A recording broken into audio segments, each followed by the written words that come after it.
Let me see if it's messing with my gain.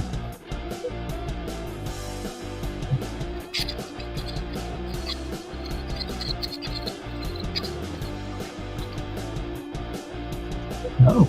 Oh, no. Oh, I might have a guest.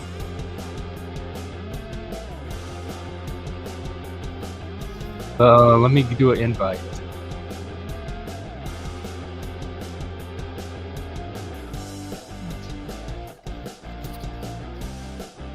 Okay. Let me, hey, I'm trying a late night stream tonight to see. Usually I stream during the day. So I'm kind of experimenting and seeing what kind of content or guests I get during the evenings. So I'm going to go as late as. Oh, sound is good. Good. I have a hard time adjusting my level. Like when I'm playing a clip or music, the volume sounds fine to me, but it doesn't come across the same way to the viewers, and I don't know how to adjust for that. StreamYard is not doing it for me. Give me 1 second. I'm gonna make a post real quick, and then uh,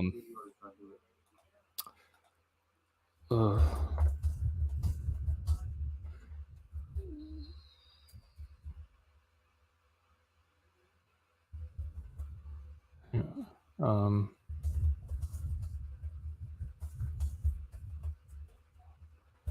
okay. Sorry, I hate doing all this stuff live, but this is kind of spur of the moment. Okay, this is Anton. Hey. Hello. Good evening, Jeff. Ooh, you're loud. Let me turn you lower. Good evening. How are you? You know what? You deserve a better background than this. Let's get you something cool. No. Oh, yeah, I need to put my banner on. Let's see what you got. Something maybe. Let's do this. And I even have a new logo that I found. So we'll put him up in the corner. Okay, what's going on? Not a whole lot, man. What about you? How did the thing go? What Paul was doing? Yeah. it was kind of weird because like I want to give that guy like a fair shot, and I want to keep like giving him, you know, the benefit of the doubt that he's trying to have a good conversation, but he kept coming back to the same like two answers whenever Paul would ask him. Like, what he would say is that Paul's audience is either a conspiracy theorist or a Republican in disguise. Because, like, they're trying to have a discussion about centrism. And every time JJ's like, yeah, I just don't really believe that you guys are actually centrists. I think it's just a cover up for being a Republican, or you're just conspiracy minded. And he said that in the last conversation and in this conversation, like several times, and he's never getting specific about it. Like, what makes Paul specifically, because not all centrists are the same, what makes him Republican? Or even talking about myself, like, what makes me a Republican? I think for the most part, I'm left. I just don't want to associate myself with them out loud just because of how much they've lost their mind recently. And Paul can't get an answer out of him? No, he couldn't. It was like an hour and a half long, and he couldn't get an answer out of him. And John even came on. Oh, John came on?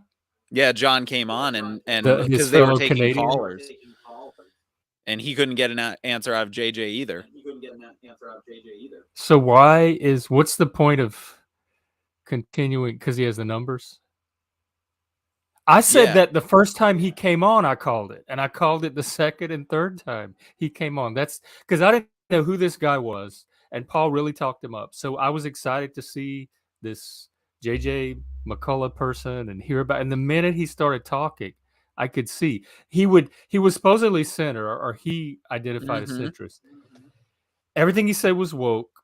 Every time he talked about the right or Republicans, it was the same like distorted caricature that my friends on the left have of them. And you could tell he didn't interact with actual Republicans, and so it was the same kind of cookie cutter leftists that I'm familiar with from my friends. He didn't seem like a centrist at all, and I kept saying that over and over every time he was on a stream. I noticed all this stuff. Well, I think you were right. Yeah, because after his centrist video, Paul's centrist video, he had those clips of JJ, and so I was kind of excited for the conversation as well. But yeah, the last few that I've watched, I just don't see anything centrist about him. He says that he is politically conservative as far as a Canadian goes, and I really want him to expound on that. Because Why doesn't he? Huh? Why doesn't he? Why is it so hard to get him to expand on anything? Well, we talked about that in the after discussion, and I think it's because JJ has built up an empire. I mean, he's got like over 1 million followers, doesn't he? Or is it like a few hundred K? Yeah, I think it's like 1 million followers. And they're all Canadian, though. What's that? Canadian followers. Yeah, so you don't have to be that scared of them. But yeah, man, it's I think that most of his followers are on the left, and I think that he doesn't want to jeopardize that by taking some sort of nuanced stance on like transgenderism or, you know, those kind of things. So he's audience captured. Yes, in short. Because I think he and Paul befriended each other by talking about things they had in common. And as a friendship progresses, you talk more and more about stuff. And now they're talking about all the stuff they disagree on. And it becomes a question of, well, do I become agreeable with Paul and start to understand his viewpoint and risk losing my audience? Or do I stick with my, you know, foundation that I've built with my audience and keep my 1 million subscribers? I don't blame him for choosing that. But yeah, I think he's audience captured. Yeah, I just wonder what the interest is in that. Of this was going to be a weekly thing now, the dark centrist and enlightened centrist. I don't know if it'll be weekly, That's but the dynamic at play. Yeah, and that was another thing that came up is like I think Paul's motivation is to capture or let's say awaken or, you know, kind of broaden his mind and maybe get a person with 1 million subscribers to become a centrist. But I don't know I have no idea what JJ is getting out of this. You know, like I wonder why JJ keeps going back to their conversations. That's true. I noticed his view count was up tonight a lot. It was like 100 and something. Yeah, it was over 100 for a while. Chris, what do you mean? The link I pinned is for this stream? Did I pin the wrong link? Because I have 2 streams scheduled. I don't know. If you're trying to come on this one and it's taking you to some other one, let me know in the chat and I'll swap the links out. You pinned the YouTube link, not the StreamYard link. Oh, I That's see. what he means. You mean in the YouTube? Yep, in the YouTube chat. That's because I was rushing to get on in time. My men's group ran over. Yes, you're right. Let me remove that. Yeah, well, JJ, if you want to come on here and talk real stuff, because that's whatever you're doing on Paul is not going to work with me. So if you ever want to come on and like actually express your views and explain them and defend them, you're certainly welcomed. You can bring all the Canadians with you. Let me so what's new with you? Well, I'm still maybe this will be interesting to you. I'm still reading that I'm on the final chapter of that book. I've just been so busy with other projects in my life, but I'm on that final chapter of that book called Long Dark Shadow. That's all about chomos or see, I don't know, YouTube friendly language. I don't know what I can say, but I'm looking at it now. The maps. Yeah, maps. Yeah. I'm reading that book and there's all sorts of crazy stuff about that. I pretty much every page has a highlight on it, which, you know, I'm probably biting off more than I can chew. But Yeah, that's a crazy book, and I want to do a video on that at some point, but it's going to be tough because it'll be like an hour or an hour and a half long because there's just so much to talk about. Hey, Chris, is the threat? Are we underestimating or overestimating the threat? Is it a moral panic, or are we not panicking enough?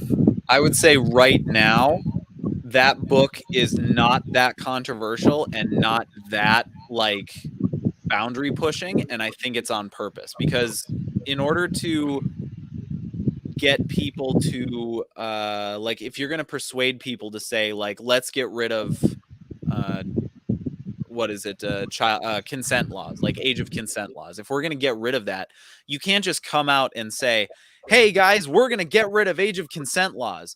You have to kind of shift the culture over 5-10 years, and I think this book is a big step in that direction, but there isn't anything in that book thus far that outright says we should allow children and adults to get in bed with each other because there's nothing wrong with it. It doesn't say that. But it does say a lot of things that kind of skirts along that, like it rides that edge. And I think it does that on purpose. So are we overestimating the threat? Oh, I mean, I don't know if it's anywhere as bad as like some countries over in Europe, but I would say it's coming. I would say in the next 10 years it's going to come. Yeah. Maybe sooner. There's something. Somebody's mic can't unmute your guest because they choose to mute themselves. Oh, hang on. Somebody's mic was giving feedback. I thought it was yours, Chris. Yeah, but let me actually. I think it's the fan. Oh, well, maybe so. Are we doing Jung this week? This week? No, not this week. I think it's going to be twice a month. So would that be this week? Has it already been a week? Holy shit! No. I was thinking it's been 1 week because I'm craving weekly. But yeah, we can do it twice a month. Yeah, like what's your guys' like quick feedback? Do you want to do it once a month or twice a month? Oh, at least twice. Okay. Yeah, at least twice. Okay. I think once a month is too long to go between, like to keep the interest and momentum up. Sure. Okay. So twice a month. Yeah. So we'll do it next week. And I was thinking about different topics. Maybe we should just talk about like alchemy and individuation. That sounds interesting. Yep. I would have been there, but I ended up going to the hospital that night. So, for yourself or someone else? Well, I mean, I got sick that night. I went to bed early that night, and I went to the hospital earlier the next morning. So, I mean, it wasn't that night, but I was sick that night. So, yeah, but I wanted to be there for that. I haven't read that book, and at least if I've read it, it has been a long time. So, I was still gonna like pop in, but couldn't make it that night. But yeah, but no, I mean, in terms of like just having conversation about alchemy and stuff like that, I think I'm very interested in that sort of thing. So that'd be really cool. Hey, John. Alchemy is crazy, man. Hey, John. So I'm probably only I know it's like 15 minutes. You and your goddamn pronouns. Oh wait, what did he do? Let me see. He's got pronouns. I got my pronouns. It's very important. So you have to use them in reverse. Exactly. His went to the movie. Yeah. And he brought he candy. Exactly. That's exactly right. I can't do that word now. If you say it wrong, you go to jail. So just keep that in mind. Oh, in Canada, you go to jail? Yeah, more or less. Like they take you and arrest you and put you in jail? We're on the way there. It's on the books. That's completely possible. It hasn't happened it hasn't happened yet where like just someone says it wrong, says someone's pronouns wrong and ends up in jail, but according to the laws we have in place right now, it's entirely possible, and that to me is so fucked. Just wait until they get the Neuralink chip to solve all of us, and they can tell when you do it. You can think it. They tell before you think it. Grab it. I'm pretty sure they passed a bill like that in California and in Michigan in the last 6 months. That if a parent is deliberately like misgendering their child and they're not bringing them to like gender affirming care, if they're not like going along with their newfound gender, that CPS can get involved and take the child away.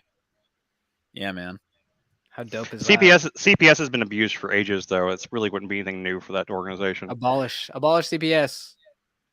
I mean, it would seem like it was a good organization in general, but it's never been used for good. So Solve all the problems. Abolish children.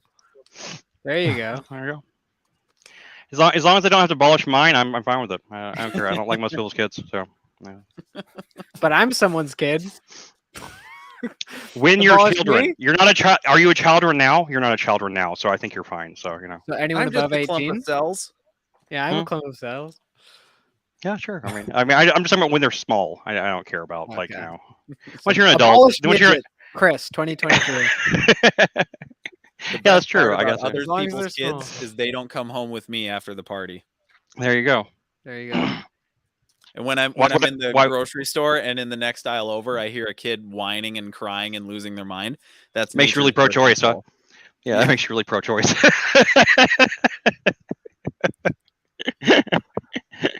So what if they're not misgendering the person, but they're accurately sexing it? Well, that's hate Is that speech. illegal too? Yeah, it's hate speech, man. You gotta go to programming camp or whatever. You gotta learn language, right? Oh, Right. yeah. You got that's what they're doing to Jordan Peterson right now. Isn't he gonna? That's he not go through it? gonna. That's not Well, that's- sustainable. And he won't go to jail for that, but he'll lose his license. Just lose his license. Yeah. Which is insane. I- I saw someone Yeah. someone comment somewhere, I think when Paul was talking about that, saying like, well, you don't have a right to a license. And I was like, oh my fucking God. I can't, I don't know where to start with where some people seem to be logically approaching that particular topic. I So wonder what if he could easily get a license in the states, like with his education. If he could go Oh, to the for states, sure. like take an exam and get the license here, and just Yeah. say like fuck the Canadian one. I mean, I wonder if he could do that. I would imagine, yeah. And he doesn't even, as far as I know, he doesn't even have any interest in practicing. Yeah, I know. It's That's all it's more like it's they're the just doing it to principle. doing it to shame him. It's just a shame Yeah. thing. It's Well, just yeah, like that. he has mentioned that he misses his clinical work, but I wonder if it seems like it's beneath him at this point. I Like if don't he I don't thinks it's beneath him. that's not my impression. My impression is like you get to a certain level of fame, you can't really treat people anymore because they don't see Yeah. you as a person anymore. Yeah. Oh, They see okay, you as- that's a good point. You're a right? personality. You're like you're too It's like big if at that point. Yeah, Bono, there's no way. if Bono was like, "Yeah, I'm gonna be a psychologist Exactly. now," and everyone's like, "Okay, well, if my therapist is Bono, I don't know how much I'm actually gonna be able to connect the way that you." Yeah, should like how connect many with people are therapist." going to him because yeah. they're a fan of you too, you Yeah. know? right? Or if Bono was your vocal coach or something, right? It'd be the same kind of thing. Like, hey, you're not going to take it that seriously because I don't know. It's just like it's too big of a character. There's too big of a presence. You would never be yourself. You wouldn't really. You'd be putting on some. You'd be kind of like trying to match that. I don't know. It seems like the I same think it's a thing. I little agree. different for like teaching things or things, but like the actual, the necessary relationship for a therapeutic relationship to happen, I think it's very difficult for that to be a celebrity. Would be my expectation, and that is the impression I've always got when I've heard JBP talk about why he doesn't practice anymore. Makes sense. Yeah, but it's crazy that they can take your license away for something like that just for saying the wrong pronouns or saying the wrong things on social media. That to me is like such a canary in this Canadian coal mine. I'm very, very concerned about it. There's a lot of C words in the last 10 seconds I just said. But But you didn't say the best one. no, I didn't. Enough. So, have you guys heard of the term teleophile? No. Tell me. That's what you guys are. A teleophile is an adult who is attracted to other adults. I reject the existence of that term. Yeah, me too. Same as I Yeah. reject the term cis. You can keep it. Yeah. Yep. Teleophile. That's Coming- amazing. Wow, I love that. Yeah, course. it's in the course the that's book a I'm word. reading. I And should have known it's- that was a thing, actually. It seems like one of their favorite hobbies is You know what we need? relabeling need- normal people. Oh yeah. So the Sure. next thing is like I don't know, lifeophile, like someone who's attracted to having sex with people who are alive. Right. That would be the logical next step, isn't it? Or just a term for someone who's specifically not attracted to children. You know, it's but that's- not, no, that, but it's that not is- that you're attracted to Really adults, but file. someone that's not attracted to children. So does that have Oh, a yeah, term yeah. for that? I guess non-pedophile. Or Yeah. I suppose the next step the next step would be a human that's attracted to a human. Oh Right, yeah, okay. totally. Yeah. So yeah. we got to go to bestiality next, and then we'll we go to to necrophilia. necrophilia. We already have zoophilia, No, but we need Zoophilia, yeah. we need like the anthropophilia. non version of that. That's what it would Yeah, be. Yeah. exactly. Yeah. There was zoophilia Humana- representation at humanophilia or- Germany's Pride Parade this last year. Anthrophilia. Yeah. Well, I mean, Anthrophilia. I'm an anthrophile, guys. I'm attracted to having sex with humans. so I mean, because And I'm also if a we teleophile, apparently. because if we don't label them, we can't call them anything like in a bigoted way. You know, you Well, can't call them something like a slur if you don't have a label for it. So you can't. So now they can be like, see that he's just a fucking teleophile. You know, just one of those normie teleophiles. You know, It's the abuse of categories in my mind, because like categories of what is normal. What's the right way to put it? I think when you see things like the word cis, they abuse by creating that category. They kind of make people. It infers that there's actually kind of a normal distribution there when there's not actually. I'm not phrasing that very clearly, but do you kind of get what I mean?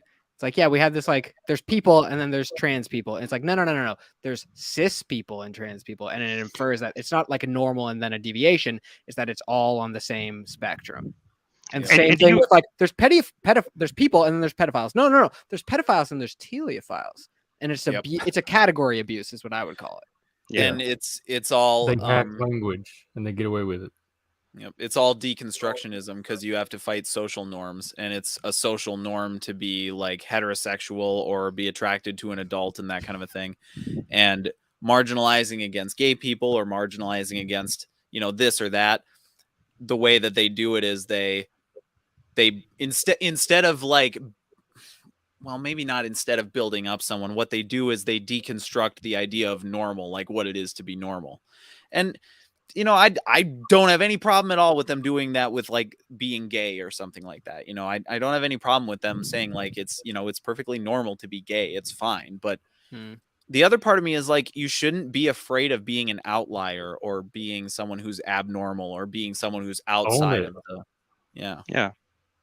I think it's I do think there seems to be something a little bit too about the whole thing that they chose cis as the term. Is there some sort of etymological reason for why it's cis? Because like, I mean, because the first thing it is from chemistry, because the first thing people hear is that they hear sissy, and like that makes people revolt against it immediately. I'm serious, like people do. They have like this revulsion, like thing, and yeah, because like they hear cis. Though. Yeah, you think it's a happy accident? I just thought it was weird that they chose. It seems like there might have been other possible options for them to choose. A prefix of Latin origin signifying on this side of. So cisgender is like you are on the side of your birth gender, like your gender assigned at birth. That doesn't seem like that would be the right term for that. It has to do with, I can't remember exactly. It's been a long time since I studied chemistry, but it's something to do with like electron orientation or something like that. Well, or like in molecules where like carbon atoms line up on a molecule, there's like a cis orientation and a trans orientation. How does there's a trans orientation in chemistry? I didn't know that. I guess I didn't know. Yeah. I can't remember exactly the context. It's isomers, cis isomers. It's isomers. Yeah, that sounds right. Okay. Well, then Latin prefixes that they're I stand corrected. Then I just thought it just seemed like they were choosing this one specific kind of terminology for like what they call the cisgender for someone who's not trans, and then for like trans just seems like, I don't know. I never heard a connection between those two terms where they just don't sound related. Fair. So it just seems like they went out of their way to pick something that seems like they're kind of like diminutizing like people that aren't trans in some weird way. It's really strange. That is the point of it. That's the rule. Yeah, they're trying to stigmatize normality. Yep. Right. They're trying to say you're not normal, you're cis. Well, because in their mind, the only way for it to be fair for these marginalized communities to have been marginalized for all this time is if they have the ability to re-marginalize everyone else. You know, at some point, if the script gets flicked, but just like what was it's one of the big race authors that says like the only real prescription for past racism is current racism. For past discrimination is present discrimination, and the only remedy for present discrimination is future discrimination. I remember they're oppressed by social norms. They're internally and psychologically oppressed just by the existence. Of social queer norms. Theory. Yeah, and that's not normal. That's I don't even relate to that. Yeah, of course. That's good that you don't relate that. Like the I existence. mean, I've been an of- outlier my whole life and not normal, but I never felt like the norms were oppressive to me just because I didn't fall within them. And for some reason, because they Exactly. don't meet Yeah. the norms, they experience that or internalize that as some form of oppression, and that's what I never understood. Jeff, can I ask You you something? you can be abnormal or an outlier and not be. I always liked being abnormal. oppressed. I always liked being different. Yeah. So like if I didn't have a normal to rebel against, then what would I be? Yeah. What Jeff, would you be? would you categorize yourself as queer? No, Okay, I didn't think so. no, I'm gay, not queer. We need more of that. I think that's like Because I'd like to queer, see that queer idea is spread. commandeered. opposing themselves to heteronormativity. yeah, it's an identity like without an trans essence. is doing the cis, and I've Yeah. never had an issue with heteronormativity. All my siblings are heteronormative. Most of my friends, I've never seen that as any. I've never had an issue with people's heteronormativity. Yeah. It's so to like found my identity on a contrast with that would just be bizarre to me. Mhm. Based. It's like queer used to be a pejorative, and then they reclaimed it and said, "Yeah, I'm here, I'm queer." And then the Marxists took the term queer, or I should say the critical theorists took the term queer and turned it into something completely different. Now queer is like its own culture that's separate from LGB. Yeah, it's even they have straight queer people now. Yeah, I know. They're not even bisexual. They're That's just why the straight rate and queer. of identification in Gen Z of LGBT is like 25-30%. They're not all same-sex attracted. Those are Yeah. those are straight because the term queer includes every identity you can possibly make up. It's just critical It's consciousness. just a way to essentially. identify out of heteronormativity or cis normativity. Yeah. Yep, you have to leave that culture because that's the old culture. Oh, we can't talk about this. This is anti-Semitic. If we talk about culture changes and stuff like that, but Oh, he is? Okay. yeah, I mean, I was unaware of that one. to believe that like critical theorists or Marxists are like transforming culture and changing people's minds, that's like anti-Semitic and white. Oh, I supremacist. forgot because This is the extreme. because somebody said extreme. globalist did it Talk one about time, and anything you want. globalist means Jewish, I guess, or something, right? Okay, yeah. That's No. some people. For some people, that's a dog whistle. But it's whatever group people think are running the world: the patriarchy, Yeah. Jews, I know. globalists, Illuminati, whoever. It's And that was the whole I point think of the that New Crichton Zealanders are at the 40-hour top of this paper. pyramid. What's that? I think the New Zealanders are at the top of this pyramid, boys. I'm anti. I'm anti. I'm anti-Kiwi. Anti-Kiwi? Yeah. You're anti-Kiwi. Yeah. Whenever I hear people talk about globalists, I'm like, that's an anti-Kiwi dog whistle right there. And honestly, I'm all for it. I swear it seems like a way back when. I swear I remember hearing Bernie Sanders use the term globalist before too. I'm And sure like he has.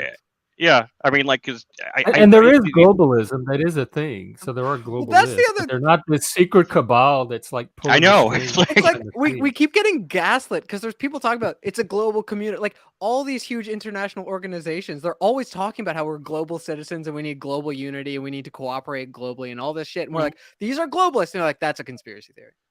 No.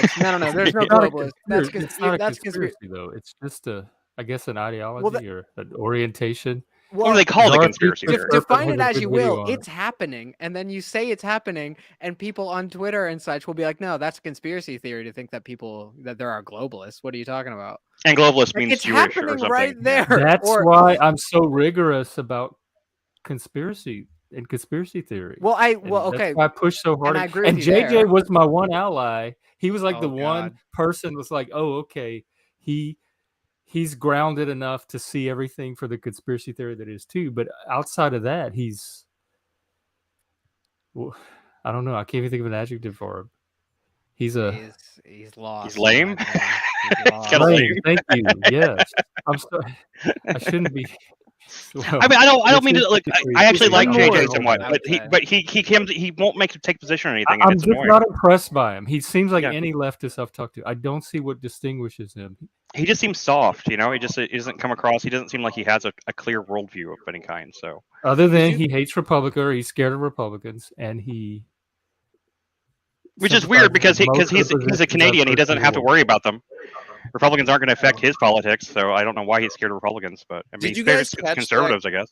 Did you guys catch that comment that he made that he's like politically, as far as a Canadian goes, I'm conservative?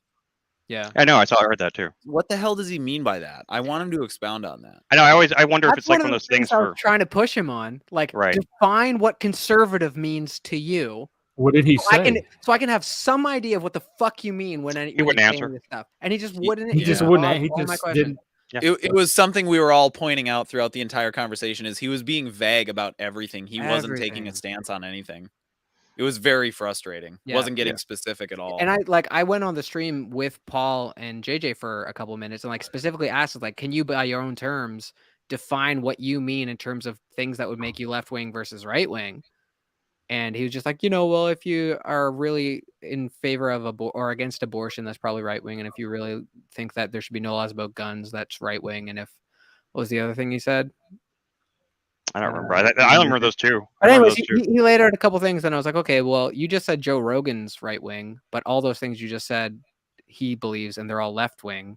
So why is Joe Rogan right wing? And he's like, well, because Joe Rogan doesn't really talk about them enough on his program. Yeah. Okay. He also said it was because of the fact that he platforms right wing people And I'm more like, than okay, left wing people, I guess. But he has tons of left wing people on his show all the time. I don't even watch most majority, of it. probably. Anyways, but it's to me so frustrating because, like, okay, when you say you're a conservative by Canadian standards, what about you? What about the things you believe makes you that way? And what is the criteria to be right wing in Canada versus left wing in Canada versus right wing in US versus left wing in US? It's like, draw some fucking boundaries. And he just seems so allergic to categorizing anything.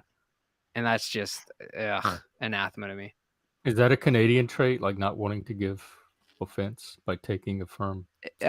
Might be. I don't know. I saw lots of Canadians weren't scared to draw some real clear boundaries when it came to COVID shit. So I don't know.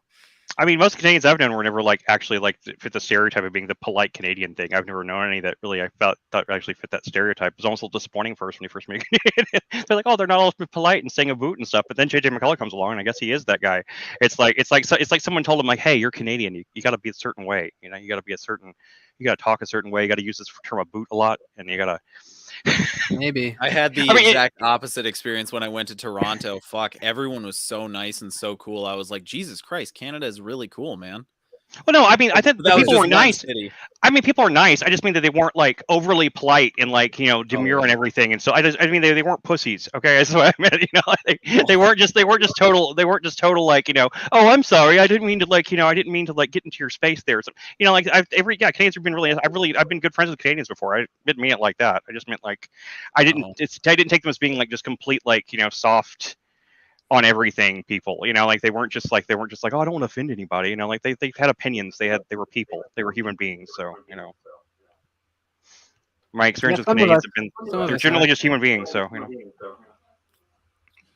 Yeah, I kept forgetting that I was in Canada while I was there. It just felt like I was in like northern Minnesota or something like that. They had a little bit of a different accent. I just remember them talking about keeping the house at like, what was it, 18 degrees or no, like 20 degrees or something like that. And I was like, what's the temperature there? And it's like Celsius. Yeah.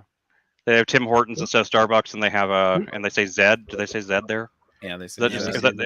Yeah. Zed thing would throw me off. That's the one that probably throw me off the most. We do have Starbucks though. Sarah's in the chat. I have y'all have Minnesota nice. Yeah. Which they have up here in Seattle too. Yeah. And I want to explore the world. Like I want to get on the East Coast or something because I have family from I was raised with family from the South on my mother's side, from Alabama and Florida. And then I was raised by the East on my father's side. They're all from like Massachusetts and Connecticut. And so like they all moved to Minnesota. And I was raised in Minnesotan culture, but like all my family was like Eastern or Southern. And so I'm like totally fucked up with the culture here in Minnesota. I've always felt out of place. And yeah, the Minnesota nice thing, like sometimes it gets obnoxious and it's almost like people are faking things because they want to be too agreeable. And it gets really frustrating because you don't really know who your friends are. So I appreciate like John earlier when we were talking about something and you said, I've never disagreed with you more. Like, I actually appreciate that you say that because I feel like some of my friends disagree with something that I'm saying, but they just go, ugh. and then they just ignore it. It's like, God damn, this doesn't feel like a real friendship. It's not a real relationship. Yeah. No.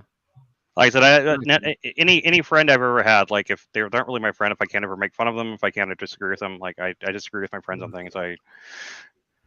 Just Yeah. weird if you don't. I don't know. It's just weird. I can't imagine just demurring on everything all the time, just always being like, no matter what anybody says, just always agreeing with everything. It's just weird.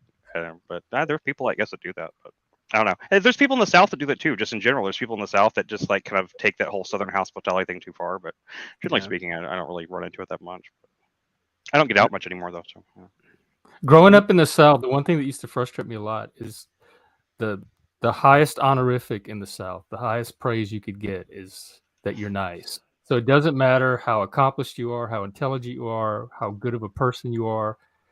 If you're nice, that's your free pass to everything. And so I see Yeah. people get praised over and over for being nothing but they're nice, because that's what the people down there value more than anything else. And some of it's authentic. They really do have genuine nice people in the South, but a lot of it they're going to talk behind your back too. They're nice to your face, but they will talk behind your back. Mm. And I'll talk up front. Like I don't say anything behind someone's back that I wouldn't say to their face. Yeah. Yep. That's my one And rule. do some people find that like antisocial or off-putting? The niceness. No, you not like saying stuff behind people's back, like not saying anything that you wouldn't say to If their they face. found out about it, but if I'm saying it behind your back, it's because you just happen to not be there at the time. That's the only reason it's That's behind the your right back. way to be. Yeah, See, like, I feel the same way. I'm kind of that way too, where it's like I have a friend from Chicago that told me that when he moved to Minnesota, a big culture shock for him was that if someone at the office had a problem with him in Chicago, they would talk about it and they would sort it out. But in Minnesota, if someone had a problem with him, everyone else at the office knew except for him. And Yeah. like to me, it's That like you sucks. should just be upfront, like just talk to someone. I have a problem that like this is going on. Let's talk about it. And some people find that off-putting because you're just so confrontational with them. But it's like at least it's honest. Yeah, And that conflict right? avoided is conflict multiplied. I Yeah, agree. that's why I am confrontational, because I like to get the conflict over with.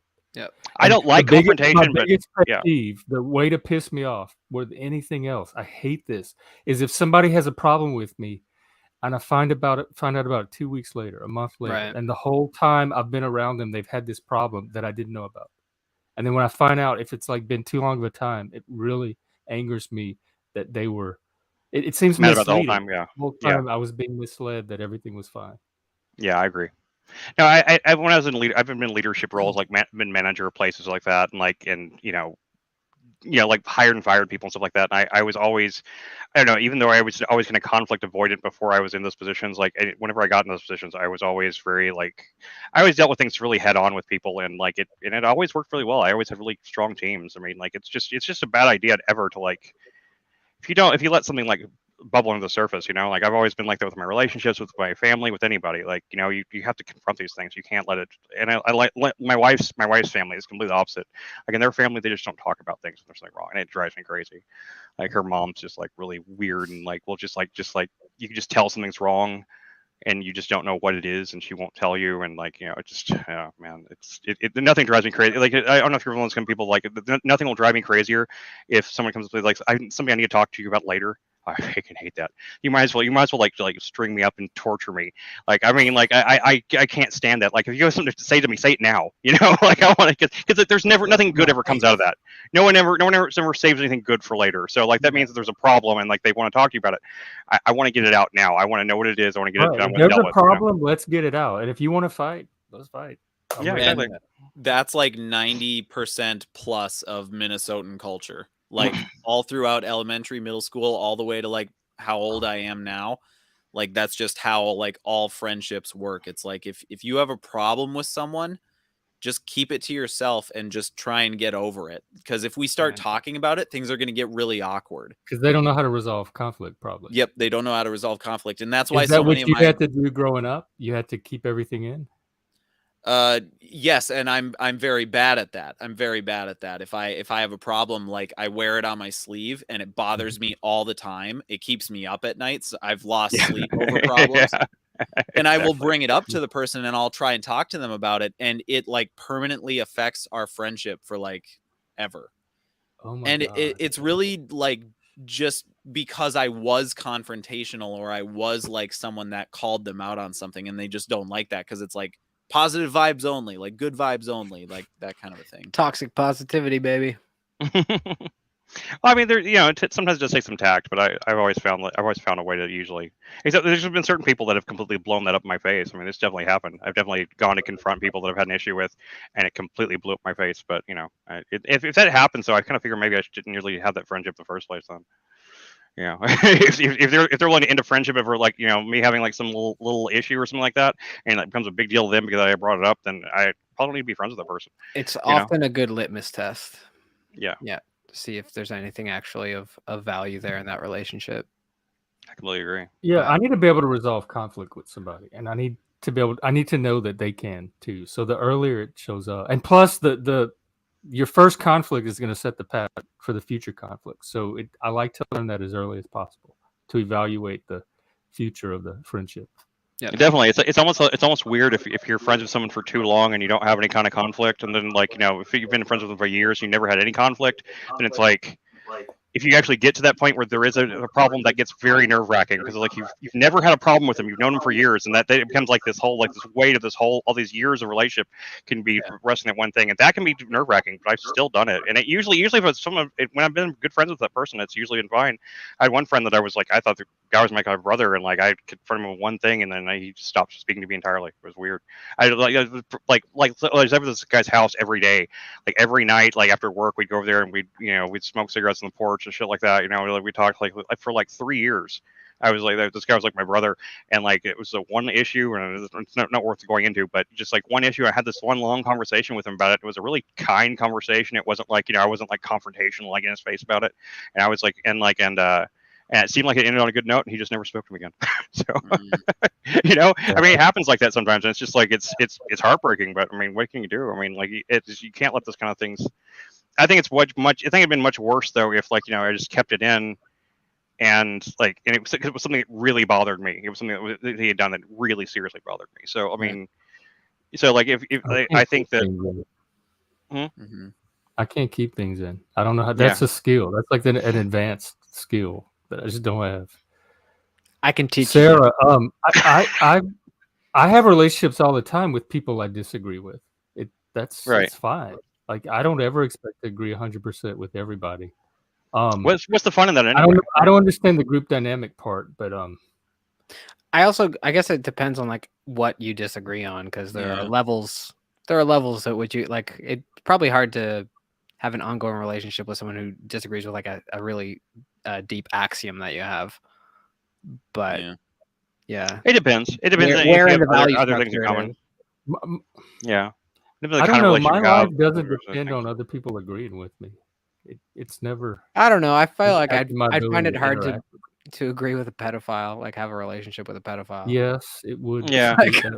I don't know if I could be friends with as sick as they were. As much as I love talking to them about League of Legends, I think that'd be a deal breaker.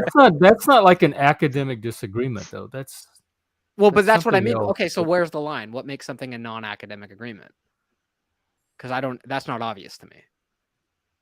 Like where? I mean, it would be very difficult to have a friendship with someone who's someone who has a lot of hate towards any kind of group of people that really does hate black people or gay people or something like that. That would be really, if that was a big part of their identity, that they're going around like talking about how much they just hate black people or they just hate this or they hate that. I think of that more. I don't think of that just like a simple disagreement. That's like racism or bigotry or that's why I mean I've known people that were very hateful. Like they just had this hatred toward certain people and I couldn't be around them after a while. Like their hatred just was unpleasant to be around. But I think of that as something different than just someone you disagree about something with. Like I think I'd find it easier to be friends with someone who is like racist than the other example. A pedophile? Yeah. I agree with that. Because you look at the story of like Daryl Davis, and like one of the ways he's, in my opinion, rescued people from I think cults of racism is by not boxing them out just because of that one belief. But the line is very difficult to draw, I think. Mhm. Well, I mean, it's the difference between someone who being racist and someone who's like builds their identity about around white supremacy or something like that. You know, there's a big difference Maybe. between that. There's someone who's Maybe. like a practicing neo-Nazi who did the shade, who's like Edward Norton in American History X or something like that. I'm not saying you couldn't be friends and try to like convert that person somehow, like to be Jesus to that person. I'm not saying you couldn't do that, but I mean, I'm saying it in terms of if it was just a friendship to someone you like were just like buddies with, and you weren't trying to like trying to convince them otherwise, and that would be kind of difficult. I mean, I guess you could try to convince a pedophile not to be a pedophile too, but I certainly wouldn't. I have kids. I wouldn't want them anywhere near my life. So yeah. Because that's the bit. Oh, sorry, no, never mind. What? I was gonna take the direction. I was gonna take the conversation in that direction, but I don't know if I want to take it there. Okay. But it's like, well, that's the big Might as question. Is well. like, Go ahead. yep. The big question is, I have no problem with gay people. At some point in this country, we had a big problem with gay people and said, you're not allowed to do it. Now, maybe we can acknowledge that you're gay when you're born or when you're developing your personality, whatever. Just don't act on it. Well, now we're at a point where it's like, gay people can do whatever they want. Who cares? It's consenting adults. Well, right now we're having that conversation like pedophiles. You can be attracted to children. That's fine. Just don't act on it. But at some point, they're going to start asking that question, like, why can't they act on it? You're oppressing them. You're oppressing them just like you oppress the gay people. Because It's of not consent, at some point. They are doing it now. Some people are at Yes. this Oh, point. yeah. The queer theory. They even have a belief that children themselves can determine when they want to be sexual. And with That's whom. right. That also loops back into the MAID thing too, because if you look at the legalese that's in some of the MAID documents, it's like talk about mature minors, and certain mature minors can consent to MAID. And I'm like, well, if they can consent to that, what else can a mature minor consent to? Let's be very, very careful here, folks, because. And if you are a pedophile, why would you not push for that? Like, if you see some hope that course. this could be Of course. become socially sanctioned, if not supported, Yep. why would you not throw your cards on the table and go that's for why it? it's so important that we, as a society, both legally and just in the general consensus, hold on to this distinction of child versus adult. Oh, absolutely. And I see that being eroded from a lot of people. And Yes, it's people like fucking JJ, actually, who'd be like, well, what's the difference between a child and an adult? He's like, I'm not all that interested in what makes different. Yeah, exactly. Yeah, that's other it's like, yeah, it's but what are you talking about? What are you talking about children and adults? I mean, like that pissed me off so much when Paul. I just don't care. How do you feel about transgender women competing in female sports? Oh, I don't care about sports at all. I don't care about sports. Oh my god, I got so pissed at that one. Yeah. But I think that it's people like that who kind of abdicate their responsibility to stake certain moral claims. And it's like, yeah, is there a difference between an adult and a child? And every person who doesn't answer yes, volcano probably. Especially a prepubescent. That's a joke. YouTube. That's a joke. Yeah. I will say this. I'll say that I'm all for women or transgender women in women's sports as long as the WNBA, because that shit is boring. So. I want to see him get dunked on. By 2 days post-op LeBron James. I mean, if they would just encourage all the trans athletes to like funnel them in there, maybe they'd finally get some ticket sales. I'm just saying, I think Bill Burr had the best take on the WNBA, because he's like, look, all the women had to do was show up to the games. Like, half the population is saying that they want to be represented. Like, well, then go to the games. Yep. Who fucked up? It wasn't the men. The men go to the men's game. Dude, it's so funny. Like when I see people like in my friend feed, show up. when I see people like share the memes, like, oh, isn't it great that the female soccer players got equal pay? They've been fighting so hard. It's like, have you watched a single fucking soccer game in the last like year? Ever? Yeah. I mean, I've never watched a whole soccer game. I maybe I don't think I've ever watched anything but a clip. Soccer's awesome, but female soccer is not soccer. Yeah, that's what I meant. Like female soccer. Have you watched like a single game with these people at all? Oh, I haven't. But all those people who are like screaming about how proud of Megan Rapinoe they are, those people haven't watched it either, and they wouldn't. obviously. Do they even And you're- televise female soccer? Do they even What's that? televise it? Do they even televise female? I I'm sorry. assume they do. We can hear you. I've never seen female assume soccer they on do. television, so I don't I know. assume they do, but I think you have to have like charter or a satellite dish and have like 500 panels. You know, You have to have like and, somewhere ESPN in the 13 or 300s, something. you know? Like, I think they wanted to like live stream it on Twitch, I think, ESPN but 57 they or didn't have something. enough subs or whatever. Whatever the requirement is. They weren't allowed to live stream it. Only on leap years. Only on leap years. I'm so useless in this conversation. Yeah, I mean, it's not, yeah. Oh, that's what he said. Yeah, that's funny. I mean, I've never even seen, like, I don't even know where you see these games to watch them anyway. I mean, let alone like, as they don't even advertise them in the cities that they happen in. Like, Well, if there's, they say I don't the know if they're, reason- I don't even. What? Go ahead. They say the reason that you don't watch it is because you don't see it advertised. That's one of the main arguments that people will use. Be like, yeah, if they just put the money into advertising, then people would watch it. It's like, okay, well, So it worked for me because put your money where your mouth is. Invest I in the haven't advertising. watched cable or terrestrial television in probably 10 years. So Well, yeah, same. I don't either. But Why would I watch We've kind of commandeered your live stream. Jeff. Were there any topics you had in mind that you wanted to No, talk you didn't about? commandeer it. This is what it's for. This is exactly okay. what I want from this channel. Is I this heard you is- say this that is you the were. back. you were This is useless in me this hanging out on conversation. the back porch, and the neighbors and friends drop by and just talk about whatever. Y'all come back real quick now. Y'all it come. feels like that. If that's it actually, it's just really what I really like about this because it actually feels like when I used to go like I was just talking about, like that's why I just go literally we go and sit on his back porch. So like we just go there and bullshit for a few hours Yeah, like at that's night what after you work. did. And You stuff. grow up in the South. That's what you did. You just hung Yeah. out at Yeah, someone's it's house. good. In it's Cajun great. culture, we call it visiting. And we used to go like Yeah. one thing to do growing up for fun is you would just get in a car with your friends and you would think, who can we go visit? And you drive around the neighborhood and just randomly drop in on people's houses. Call it levee. I remember Love it. doing that on bikes in my neighborhood growing up, and it really did seem like, especially during the summer, like every weekend, the neighborhood parents would all have a fire somewhere, and like someone would bring like beer and someone would bring burgers and brats and stuff, and we'd have like a cookout, and there would be like a big pile of leaves that we would burn and shit like that. And it feels like that happened all the time.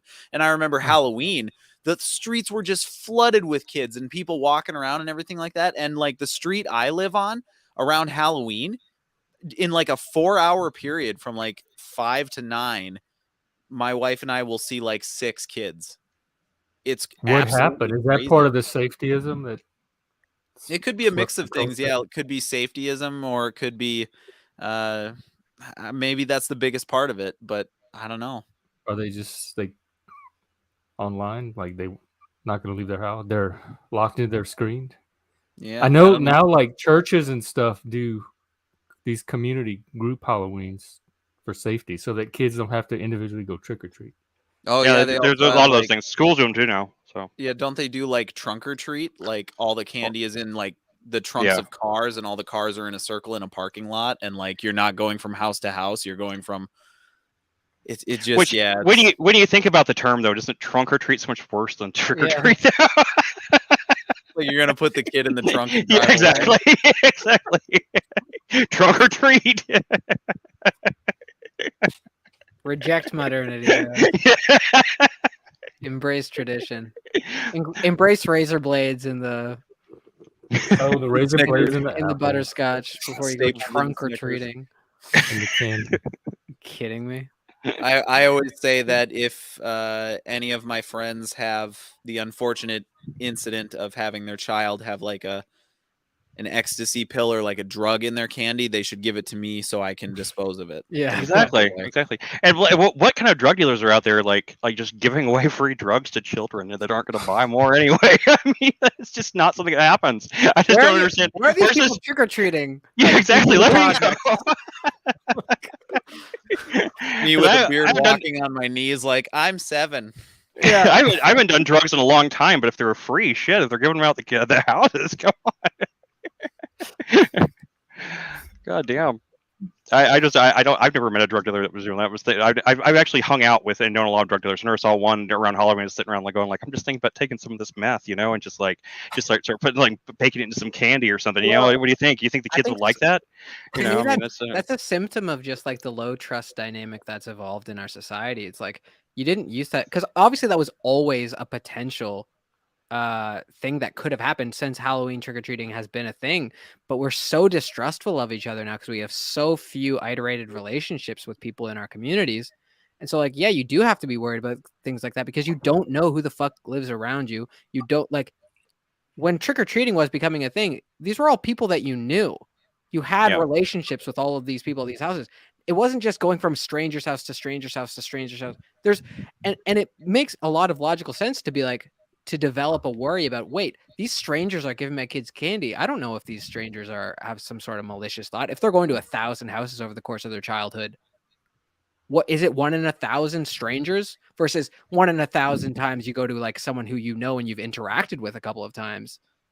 But to me, it's just another repercussion of the eroding trust dynamics that we have in our societies. Is like, yeah, now we have to be scared that people are going to put razor blades in candy for kids. And that problem would not exist if we had more high trust societies. And what's eroding it?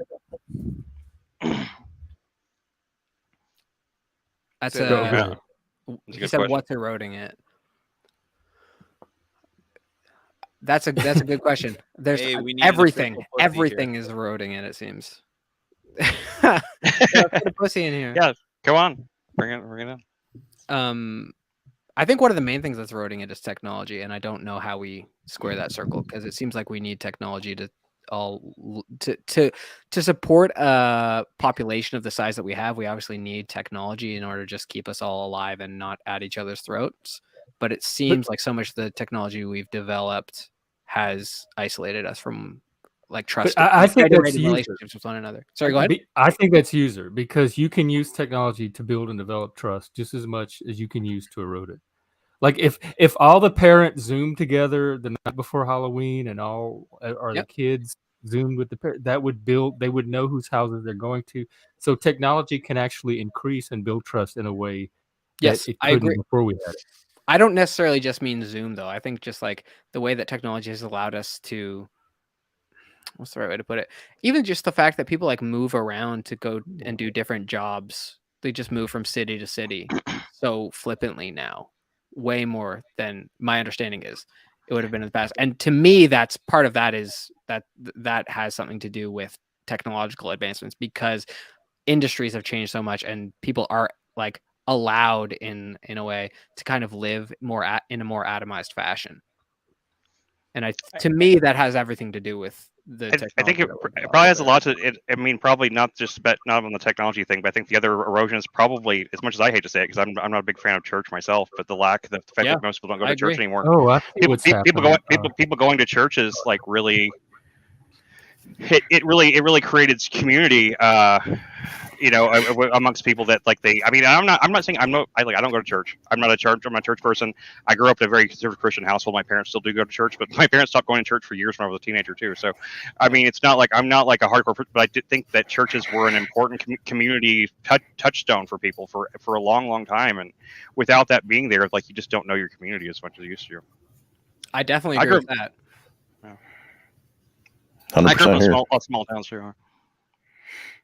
So maybe John was too young. Hey, Steve. Howdy.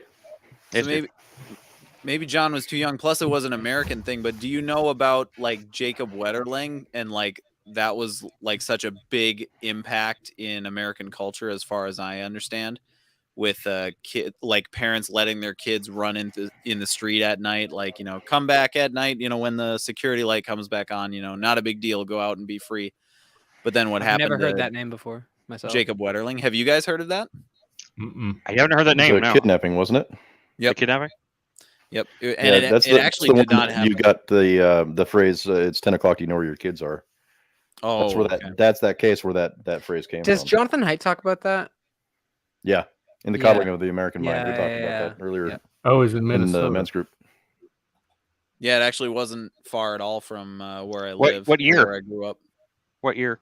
I think it was before I was born. It was like 1988 or I think 86, I think it was around 86, 87, 80, if I remember. 89.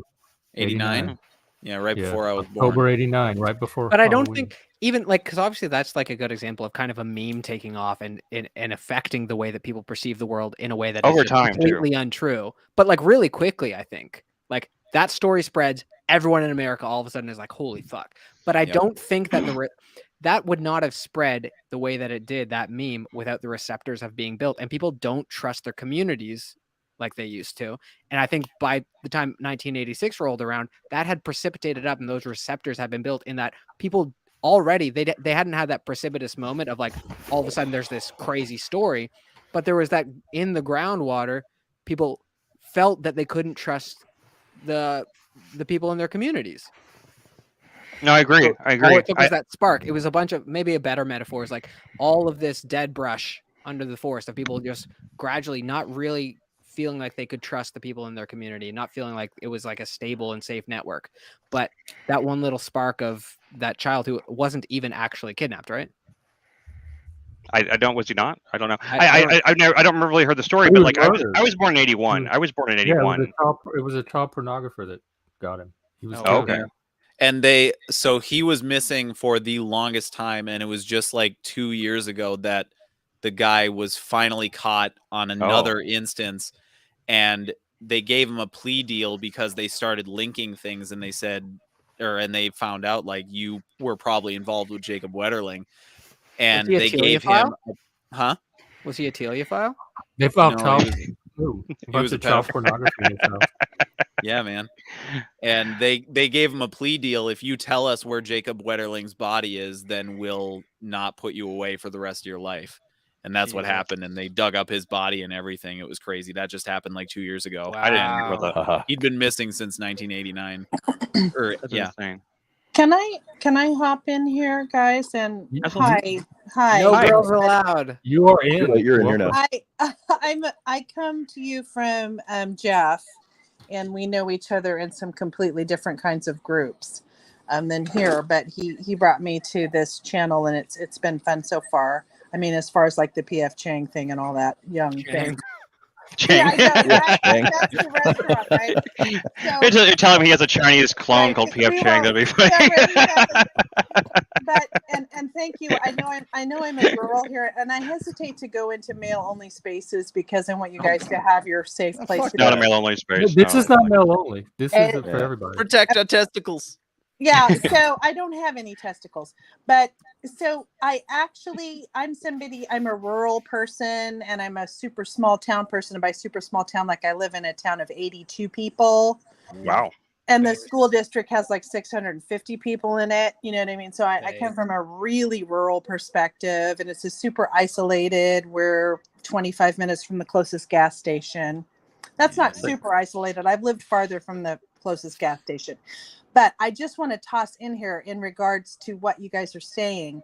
In talking to my local law enforcement, it comes around to that concept of how many people we feel comfortable with. Is it 150 people? The Dunbar number? Yeah, the something like Dunbar that. 250, number. Is it I thought. 150 people? So what the Yeah. law enforcement guys that I know directly tell me is that we used to know everybody we pulled over. You see what I'm saying? Yep. We used to know everybody we pulled over, and now we pull over people and we have no idea who they are. And so we don't know what risk they create for our own loved ones, right?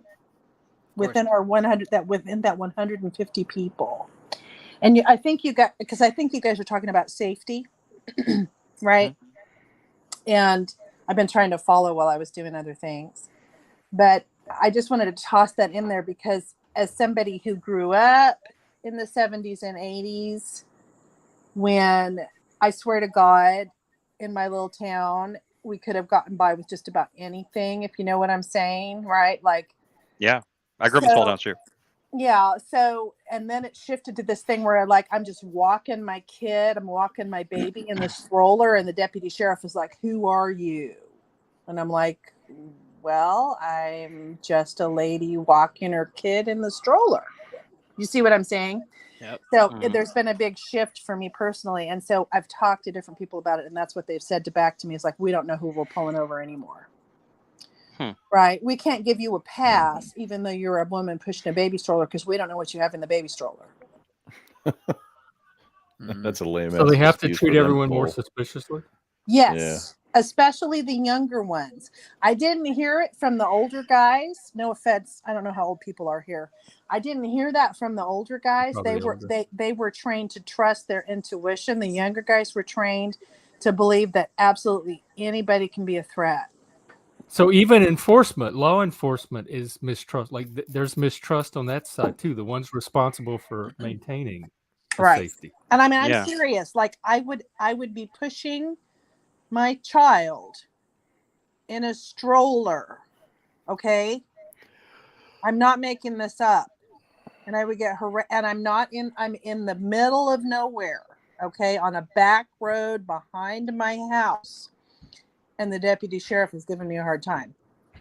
What you got in that stroller? What you got in that stroller, girl? And I'm like, I got a 2.5-year-old in the stroller, like, right? You see what I'm saying? So What if you're just pushing a bundle of cocaine around, Well, meth. They thought it was. Yeah, or meth. They thought it was meth. They really thought that. Okay, I was joking. I did not think that would be true. I think because there was a whole That's thing amazing. happening where in our little isolated area, all of a sudden people were bringing in meth from the outside. They thought you were this pushing baby around a stroller. Okay. This baby that was 2.5 is going to be 15 in the fall. So 13 years ago, right? Yeah. I've lived in my house for 5 years. I know 3 people in my neighborhood. That's it. Right. So anyway, that's all I have to say is that I have that Mormon. direct thing from the cops, my local cops, is that they don't know if they can trust me or not. Yeah. That's really probably not going to change. Even and honestly, we used to call it being a nice white lady. You can't say that anymore. But we used to say, "Oh, I'm a nice white lady. Like, who's going to ever harass me?" Right? Well, now the white ladies don't even get a pass. That's what's the world going through, man? Fucked it all up. The world if I don't get a pass with my kid in the stroller, who gets a pass? Nobody. The black people. Okay. All right. Hurling Maybe. bricks What through is a Walgreens black windows. woman in a stroller today? Say that again. What if it was a black woman in a I stroller? don't know. I'm not a black woman. I can't tell you. Yeah, I don't get fucked with. Yeah. But good. I'm in a conservative state where there's Still going to be a white man, then I guess. Interesting question. Like what if I had been a black lady pushing a stroller? Like what would have happened? I don't know. Could have gone either way, probably. Well, then it wouldn't have been meth. It would have been crack cocaine. Right. Well, you're going to stereotype. You got to stereotype, stereotypically. You got to make sure you stick to those stereotypes. I thought it wasn't a stereotype, but now I am. Stereotype accurately. Because I'm a poor rural white, that means that I'm, believe all these things that I don't actually believe. I can't believe that. I can't believe that. I just whenever you were saying that, I was just thinking like what would they possibly think? What's the most ridiculous thing they could think? It would be a bundle of drugs in the thing, but that's actually what they thought. That's just amazing to me. Just amazing. Yeah, and again, no offense, but he was like young enough to be my kid, and I was like, you know what, you need to just back off, son. Right? How old is everybody in here? Not to mention he was making me feel threatened. 19. So there's that whole mama bear thing came up, right? Yeah. Oh right, I've seen that instinct before. How old is everybody in here? I'm just curious. We're in 81, so I'm 54. I'm 42. So I'm 46. Yeah. So you and I were raised in a completely different. How old are you, Jeff? 53. No, you're not. Yeah, you knew that. You're full of shit. Guy like wine. Look at him. Okay, actually, yes, I lied. I'm about to be 53. I tend to put myself to the. You can't age jump I'm the about gun. Because in my mind, I'm coming up on 53. That's crazy. When's I your would birthday, think Jeff? like early 40s, mid 40s, maybe. That's what I thought too. How But old yeah, are you? Yeah, I was like late 30s, early 40s. No, I'm So Jeff, 53. no I'm matter a teenager how much in a 53-year-old body. How old are you, Anton and John? I know I've asked 33. before, but 33? I thought you were. Yeah. 33. Yeah. I thought you were older because I thought you were because you seem you're like way responsible. You're like I have the have the responsibility soul of of an somebody in old their man who 40s. just wants to You smoke do. his pipe by the sea. John, you're late 20s. I'm 30, about to turn 31 on next Saturday. Oh wow, okay. I thought you were like Happy in your birthday. 20s, man. That's good. I gotta stay young. I'm a recording you could artist, so I gotta convince definitely people pass. that I'm You young. could pull it off Right. easily. Steve, you're 46. You said. I'm 46. Yeah. I look like I could be everybody's daddy. You sound like you're from the South. No, But no. dare I I grew up bring with someone up from Sarah the and South. I are regional the elders. accents here? Yeah. Y'all No, I are grew up with someone Me and Jeff are the ones from the South. This Yeah. is the. Here's your clean T-shirt. And Sarah, My parents still live in a small town in the South, so I mean. Are you in the South, Sarah? I am not, and I have a complicated background. I'm in super rural Oregon now, but I grew up in rural Kansas in a truly integrated community, and I mean racially, because Kansas has that history of, being a free state. So I came from a free state county. So, and but my dad is from South Missouri. He was an actual hillbilly. Like his daddy went to prison for making moonshine in mass quantities in the He earned his 40s. hillbilly card. Yeah, so I mean, really, hillbillies. Like he came from a place called Booger Holler, in a place that's called Booger County. That's So awesome. I have this kind of like nice Kansas farm girl mixed with. I've been to rural parts of Arkansas with places like that, so I understand. Mixed with my grandpa went to prison for making hooch. With the family recipe that arguably had been manufactured with a government stamp before Prohibition. So, you know what I'm saying? Sure. So it was the My good my grandfather used to make it too. He was literally keeping up the family tradition, literally. In the words of Hank. Yeah. Junior. Hank Jr. Yeah. Booger County. I wouldn't pick that one. I'm kind of complicated, and so that's why I'm glad part of the reason I came on here is because y'all were fighting about a boot, and I was like, oh, wait a minute, regional dialects are real. Did you see do you know JJ McCall? Did you see the thing? Well, I only tried to watch him one time when he was posted on this Young channel, PF Young channel. PF Chang. Yeah, PF Chang. Don't tell him I said that. I'm so sorry. I didn't do that. That's funny. Someone in the comments today called him PF Jerk, and it was the highlight of my day. And so I tried to watch. Never recover from that. And I shit about having a Walmart connection. Because he really does like, say no one gets to criticize me. I did not watch tonight. This talk tonight, so I don't have anything to say about that.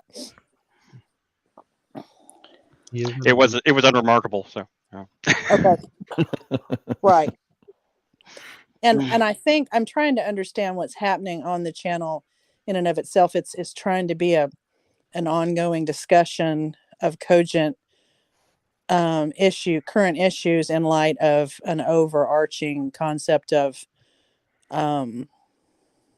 social philosophical discussions. Is that right? Yeah, he's trying to it's a Jordan Peterson fan channel. That's all. I'm just kidding. It's a slow burn to white supremacy, is what it is. In like 2 years, that's his plan. No, that's Andrew's show. That's John. Yeah, Well, I can. I really forgot his wad and shaved his head. So I can talk all day about being a poor white rural white, because that is what I've always been. Mm-hmm. Pretty much me too, except for the white. So I think he's Paul's trying channel, to.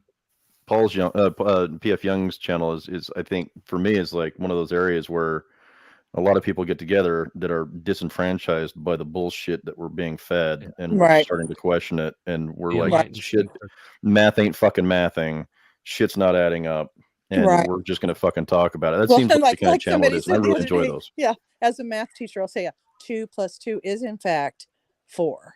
It is in fact 4. and nobody's going to convince me any different.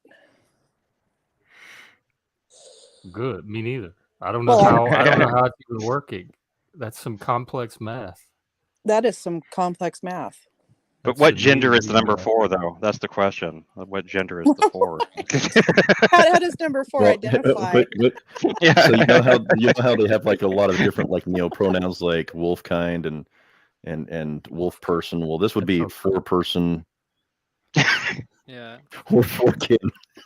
Well, I guess I identify as a Foreskin. traditional Foreskin. mathematician. A conservative A mathematician. classical Yeah, I'm a conservative mathematician. I think 2 + 2 = 4. At one point, I was in a classroom, in a 2nd grade classroom, math classroom, as an aide, and this kid that I knew quite well personally because I picked him up every morning and brought him to school. Like the county shut down the covered bridge, and so the buses couldn't go to their house anymore. So we had to send a school van to pick up this family, right? So every morning I loaded my kid in the van and I went out and picked up these 4 kids that were on the other side of the covered bridge. And so I knew these kids quite well, right? I saw them every morning and every night. You see what I'm saying? And so the one boy, she was explaining all these different ways to have 2 + 2, 5 different ways to look at 2 + 2. And he raised his hand, and real tentatively in the back of the room, he raised his hand and he said, well, 2 + 2 is always 4. So isn't that one way you could look at this? And I was back there going, I was having a hard time not bursting out laughing. Because he was from like a troubled home. His parents were meth addicts, right? And he was a smart boy. They were always pushing strollers around, but We're full of meth. Exactly. They wouldn't let him ride in the stroller, though. They'd And walk so- him alongside it because they had the meth in it, right? Yeah. This kid No was- wonder 2 + 2 is 5 now. If the meth kids are 4, yeah. Uh-huh. they have to distinguish themselves from them. Yep. And I was Freedom is the freedom to say That's that that 2 + 2 math. 4. 2 + 2 is 4. Yeah, can we even say that now? I mean, for me, it comes down to that because I You work, want to Technically, build a it's not. bridge I or work with building, kids. Yeah. better say Technically, you two can't + say 2 + 2 is 4 because it's racist. Well, that's what I'm Yeah. saying. But what if You you think can't 2 even + do 2 is math. hot? All of math is racist, isn't it? According to the Smithsonian, objectivity is white supremacy. So 2 + 2 = 4 is racist, according to them. So is timeliness. What if Yeah. you're a number? What if you're a number sexual? What is that? Number I don't know file? what that means. Yeah, number 5. Yeah, you're attracted to numbers. You're attracted to math. Are you attracted to big That's numbers or interesting. small You watch a lot of numbers? Sesame Size Ah. math. All It's numbers. really the All girth numbers. of the numbers that matters. Oh my god. Well, for real, you guys, for real. I mean, it's real. I'm talking about my own Yeah, I personal know. experiences. At a little tiny school, we have less than 300 kids, K through pre-K. That really is interesting to hear that kind of thing still seeps it's all the way down even to like the smaller town schools and stuff like that. It's interesting to know that. I mean, yes, I live in Dallas now, but yeah, I don't know what the schools are like around here, but I'm sure they're all woke as shit. So Well, thankfully, I it's don't have, I'm homeschooling my kids, so you know.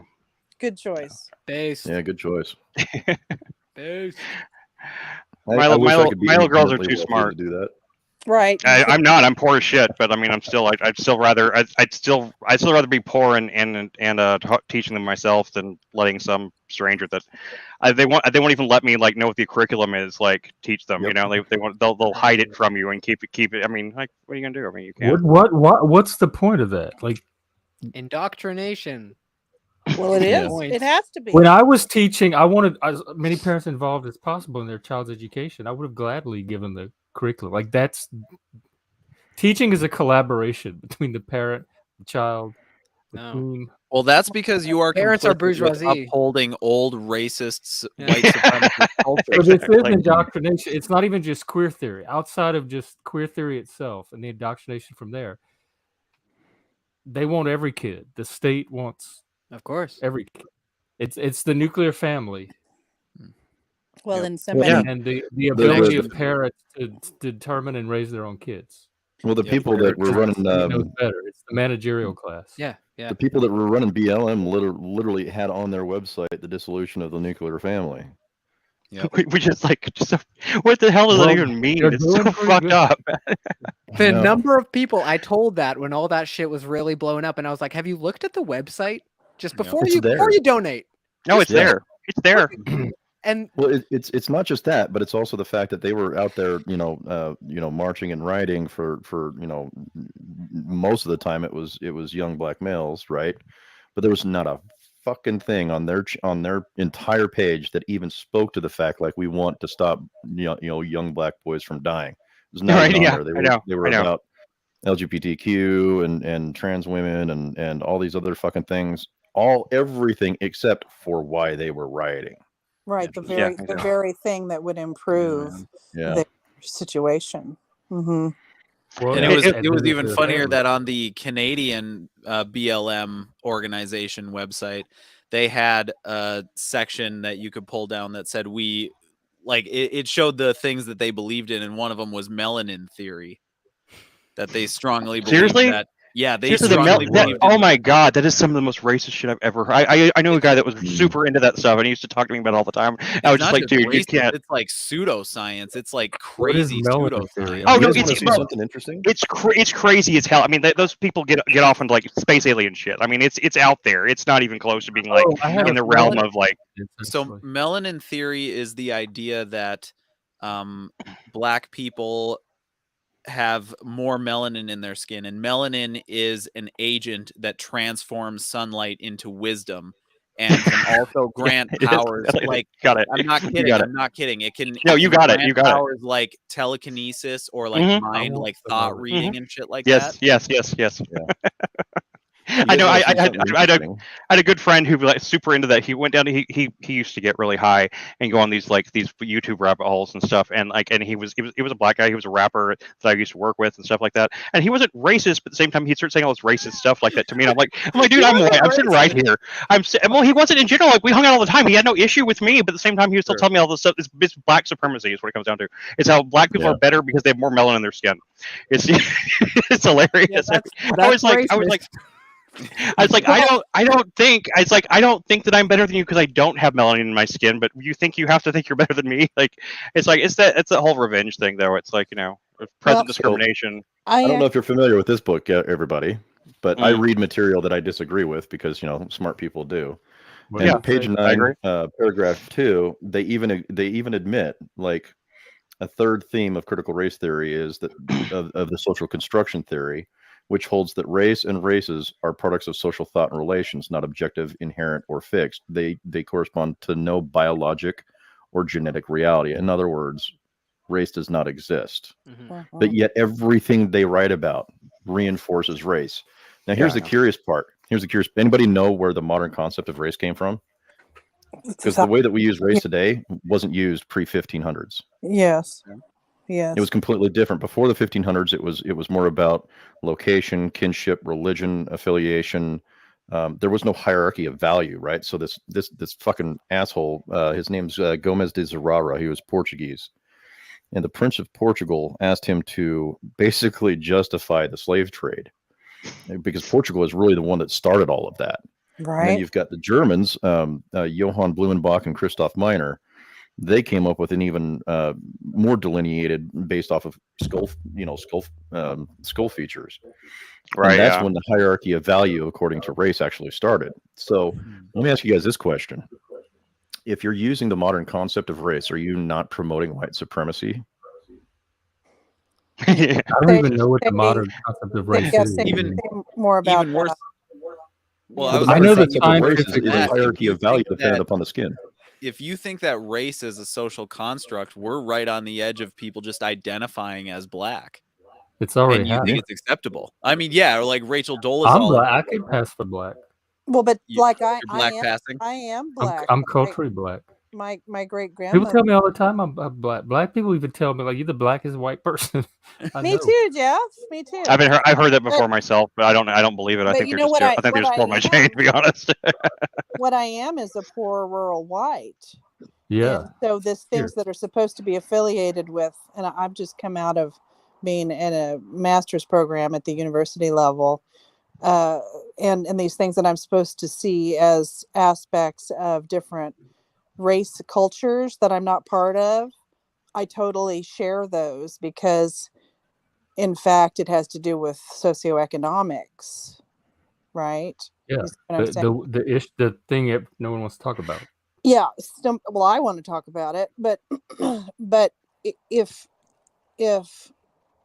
yeah, I mean that's my thing, is to say that people like me can be just as underprivileged. Like I had to write papers, and I would look into like I looked into Fairfield neighborhood in Chicago, and I found that their demographics, their students in the school, were economically better off than the students at my school. Okay. Yeah. Okay. And inner city schools get paid about 4 times what I'm just talking about their parents nicer make. schools are paid. I'm just So talking like about what their parents make. right, no, I get that, I understand that, but even in poor inner city schools, each student costs the city about $5,000 each. But if you go to someplace like Beverly Hills, it only costs about $1,000. So they're still spending more money on basically these disparate educational systems and producing no fucking better results. Yeah. Go fucking figure. And for me, it's all about the kids, because what are we going to do about the kids? Well, you know why it's more common that children do better at richer schools? Well, You have an abundance of 2-parent households. exactly. The nuclear family. It's true. Oh my God, the nuclear family works. It's been like that since like pretty much humankind is started. So I mean, it seems like peer-reviewed study on that one, Yeah. Steve.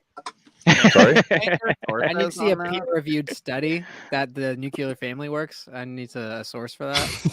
Yeah, I'll get that for you. But that's something that atheists like myself. Well, not myself, but atheists like the neo-atheists. They don't give any fucking credit to Christians for this. Like that's something that we definitely need to give credit to Christians, because they knew this shit for we need fucking to ever. give fucking credit to the Christians. No. Well, just religion in general, like because most religions are based off of 2-parent households, right? A mother and a father. Yeah. Well, now we live in an era where there's not necessarily the same nuclear family. It could be 2 fathers, 2 mothers, a mother and a husband, whatever. The important thing is that you have a 2-parent household.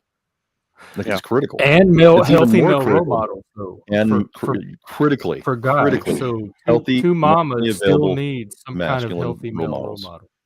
Yeah. Yeah, and that's something that they don't like to pay attention to. They don't like the statistics.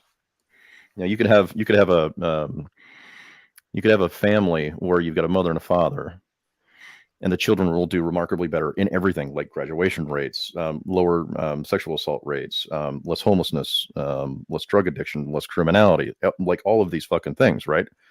And as soon as the father change, it actually absolutely goes like skyrockets through the fucking roof. If they're healthy, if it's a healthy father, and we're going to assume that it's healthy. But even when they're not exactly the most healthy, right? They still do far better, significantly better. But when the mother leaves, it doesn't change. It stays exactly the same. That's surprising. Okay, it's incredibly surprising. So, and there's an explanation for that if you want to hear it. Yeah, that's what I was just going to say. What are you trying to say? So what they found is that mothers are vastly more important for the earlier years of life. So 0 to 5 years old, mothers are critical. Right. Because mothers teach us that we can have feelings. Right. After 5 years old, fathers are more important because we actually help children learn how to regulate those feelings. Okay. Which is a much longer process. It's a much longer job. Okay. It's not to say that mothers don't have their place. It's just to say that the time after 5 years old is more crucial because it's more centered around emotional regulation. I have another hypothesis. Can I offer my Yes, hypothesis? man, Is that I would guess that most of the fathers who are in situations where the mother is gone are probably existing within communities where it's mostly operating families. Whereas there are huge populations of single mothers that are all triangulated around each other. And so that support network wouldn't be the same as with there's not huge groups of single fathers all congregated together. Correct. I'm So not. that Interesting. to me, I don't know if that's controlled for in the stats you're looking at, but It is. that's one controlled for. hypothesis. Okay. Yeah. So they studied a couple of different hypotheses, and what they found is that, for one thing, children act out, and this is not a small number. Children act out 800% more around the mother than they do the father. Like We how did. many mothers are like, wait till your father gets home, and man, course. that kid fucking quickens up right away. Justice right? and mercy. How many fucking times have you heard this? Like everybody's fucking heard this. Like, everybody knows that this happens, right? This is not trivial. We know that it happens. Now, my wife, she comes from a family where her father raised 4 children on his own. He adopted 2 children that weren't even his own because he wanted to keep all the kids together from the mother. And he actually sued and won custody and got all 4 of them. But he's been alone for over 20 years. Well, actually now for over 20 years. He raised all 4 of these children. Every single one of them has a career. None of them have been to prison or jail. None of them are addicted to drugs. Like I said, they all have like good functioning careers. 3 of them work in, 2 of them work in for the Defense Department. One of them is a really well established personal trainer, and the other one does, strangely enough, it's actually very lucrative, but he does landscaping. So all of them have turned out to be really super amazingly fine examples of child rearing. The only downside to that is because they missed valuable time, with a good, healthy, loving mother, because their mother was very abusive. They're not nearly as affectionate as most children, right? And they do tend to repress their feelings a little bit more than most people that I know. But my wife is an exception to their family. But I talk to other numerous friends of mine who are single fathers, and their children do far significantly better, lower ADHD symptomology, all of these things, because fathers can control the children because that's their responsibility, is emotional regulation. I think moms can do those things. Some can. Mine could. I wouldn't argue Some with can. what you're saying. I would. Mine could. Yeah, as a single mom, I would say that moms can do those things. And they can even do those things when having a very problematic father involved in the situation. There's always but exceptions, though. So I but that is don't But they rare. do it for actually boys as well agree as with for what you're girls. saying. Yeah, I think that, Yeah. that fathers need to be present, and I think fathers need to do the right thing. But for me, I think it's more about providing, child development. Jeff, I say this before. Child development is one of the things that we've actually learned a lot about Mhm. in the last 100 years. Okay. Oh, massive. We really have. And so do we continue to follow those precepts that we learned? Or do we go off in this new direction that leads to all this chaos we were talking about, where 2 + 2 doesn't equal 4? But I think that a mother can provide that framework for children, if they will just do it, and this isn't me trying to defend my own situation. I'm just saying I really think this because so I'm an older mom, right? I'm an older mom of a high school kid. Like lots of the parents could be my own children of my son's classmates, right? They could be my own children, and they're the parents of his classmates. And they asked me, well, what did you do? And all I did, you guys, was just raise him the way we always used to raise kids. Whereas that there's certain things that you do, and there's certain things that you don't do. And it's, How did you enforce it? well, I won the kid lottery. So had I had a more challenging child, it might have turned out very differently. So you cheated. I did cheat. I did cheat. But I literally won the kid lottery. I mean, You're a statistical anomaly. That is not common. We are anomalous. Yeah. And also he's profoundly intelligent. And Yeah. profoundly intelligent. Well, not he just clearly got that from his mother. well, one would hope. But It was a genuine compliment. so you literally can just say I to agree. the kid that I you can agree. literally say to the kid, dude, it doesn't make sense. And he's like, you're right. It doesn't make sense. you know, and he shifts the way he thinks. So he's not. Wow. Yeah.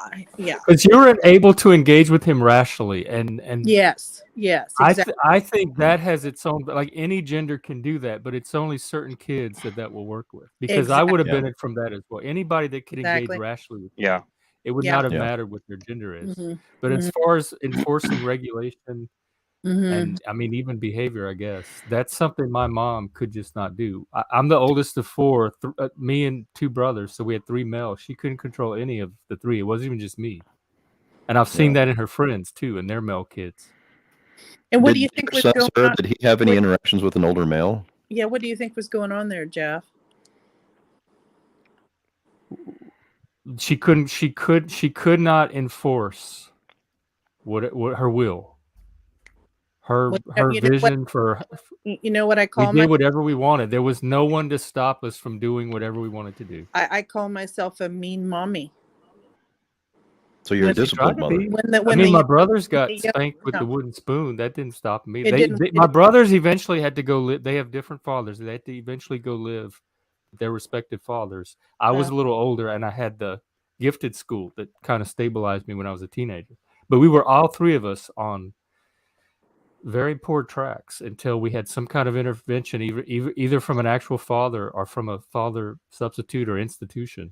Interesting. And my mother broke a wooden spoon over my ass, and I just laughed. Right? Yeah, that's what we did. We laughed when Was responsible they for the got discipline. spanked. It was comedy. We would all sit around and laugh about it. Yeah. She had no authority over us. Did she Yeah. try different things? Yeah, she tried everything. We drove her crazy. Right. She tried everything. You We drove cursed her her out. We yelled at her. We did it anyway. She tried to ground us, but she would never stick to the punishments. Like 2 Well, days that's what I later, mean she'd about being forget mean. that we That's were even consistent. grounded. No, you guys. I took my kids' fire engines that had lights and sirens, and I put them. I'm going to regret it till I die.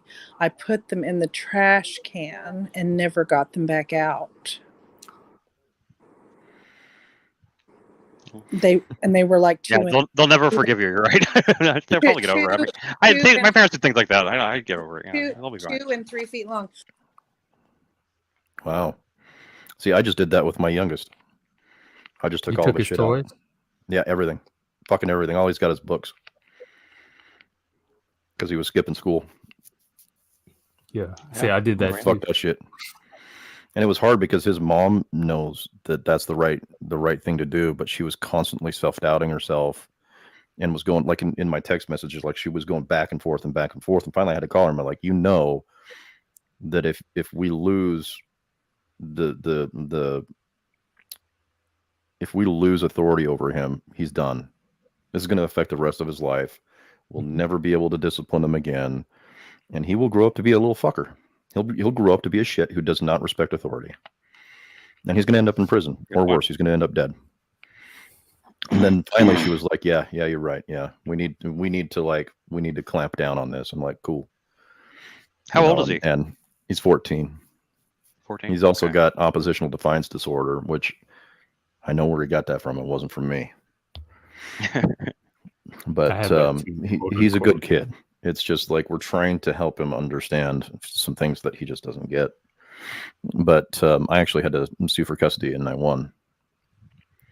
So, but he's done remarkably better the last 2 years. He's actually on a lower dose of ADHD medication. He's actually taking personal accountability for his actions. He's being much more responsible with his time. He's doing chores and not bitching and moaning and like throwing a fit and shit like that. He's doing massively better. And now his mom sees it and she actually thanked me for doing it.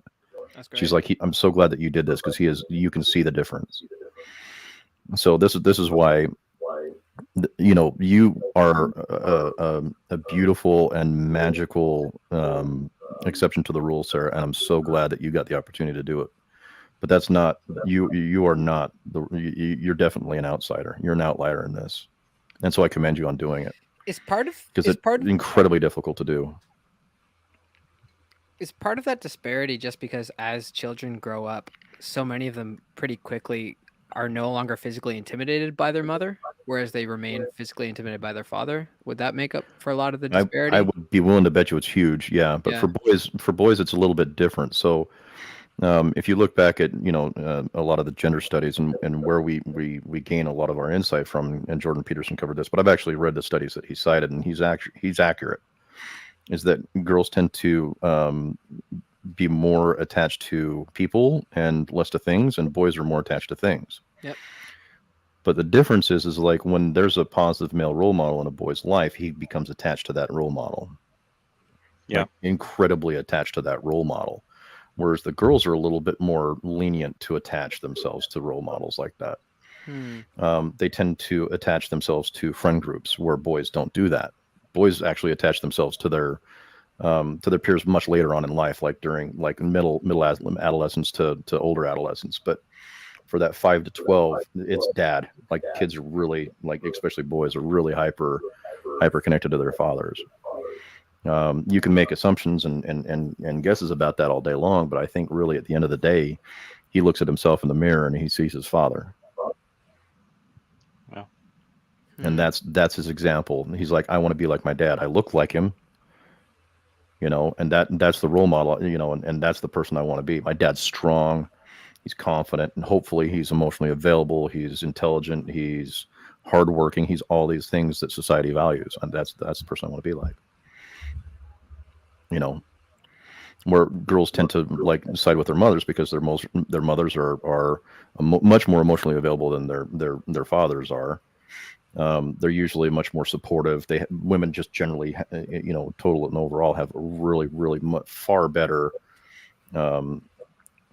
support system for each other.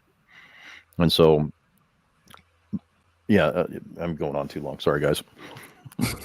There's something passionate about it, if you can't tell, because I do a lot of men's rights activism, men's mental health activism, and that's why I'm wearing a mental health, matters, jacket, or hoodie, and I do, so much stuff for men's mental health and men's awareness and men's rights and stuff like that. So it's just stuff I have in my head. And the shitty thing is a lot of women take this very negatively. And it really shouldn't, because 0 to 5 is probably the most important years of a child's life. Actually, we know it is. We know 0 to 3 is the most important, and then 4 and 5 are the next important, and then the rest are significant importance for emotional regulation. And another thing that fathers do is they kind of they help their children establish what we would call like a natural sense of hierarchy in society. Yeah. And so we all understand, like boys especially, like we know, like you go to school, you start mouthing off to another boy, you're getting socked in the fucking face. Girls don't have that same threat. Not like boys do. And so we categorize ourselves in the hierarchy of society very, very well. Boys and men, we know exactly when we walk into the room, we know who the biggest threat is. Tell me I'm wrong. No, of course. Of course. I don't know. Exception. But hierarchy is fluid too. It can be. But one of the hierarchies isn't, and that's exactly who it is. Like the physical hierarchy remains pretty constant. Very I know. dominant. Yeah. And everyone knows at the end of the day that's the one that matters most. Yeah. And I can be really scary because I look scary. I'm a biker, so I wear my leathers. I'm 5'8", 210 pounds. I'm pretty stocky. I'm pretty big for my size, and I'm very confident, but I'm also very approachable and very compassionate. So people are just naturally attracted to that. But I know that whenever I walk into a room, because I can't tell you how many fucking people have told me this, and it's so weird because I'm just a giant fucking teddy bear. But people are like, "You're super fucking intimidating," and I'm like, "I'm just fucking standing here."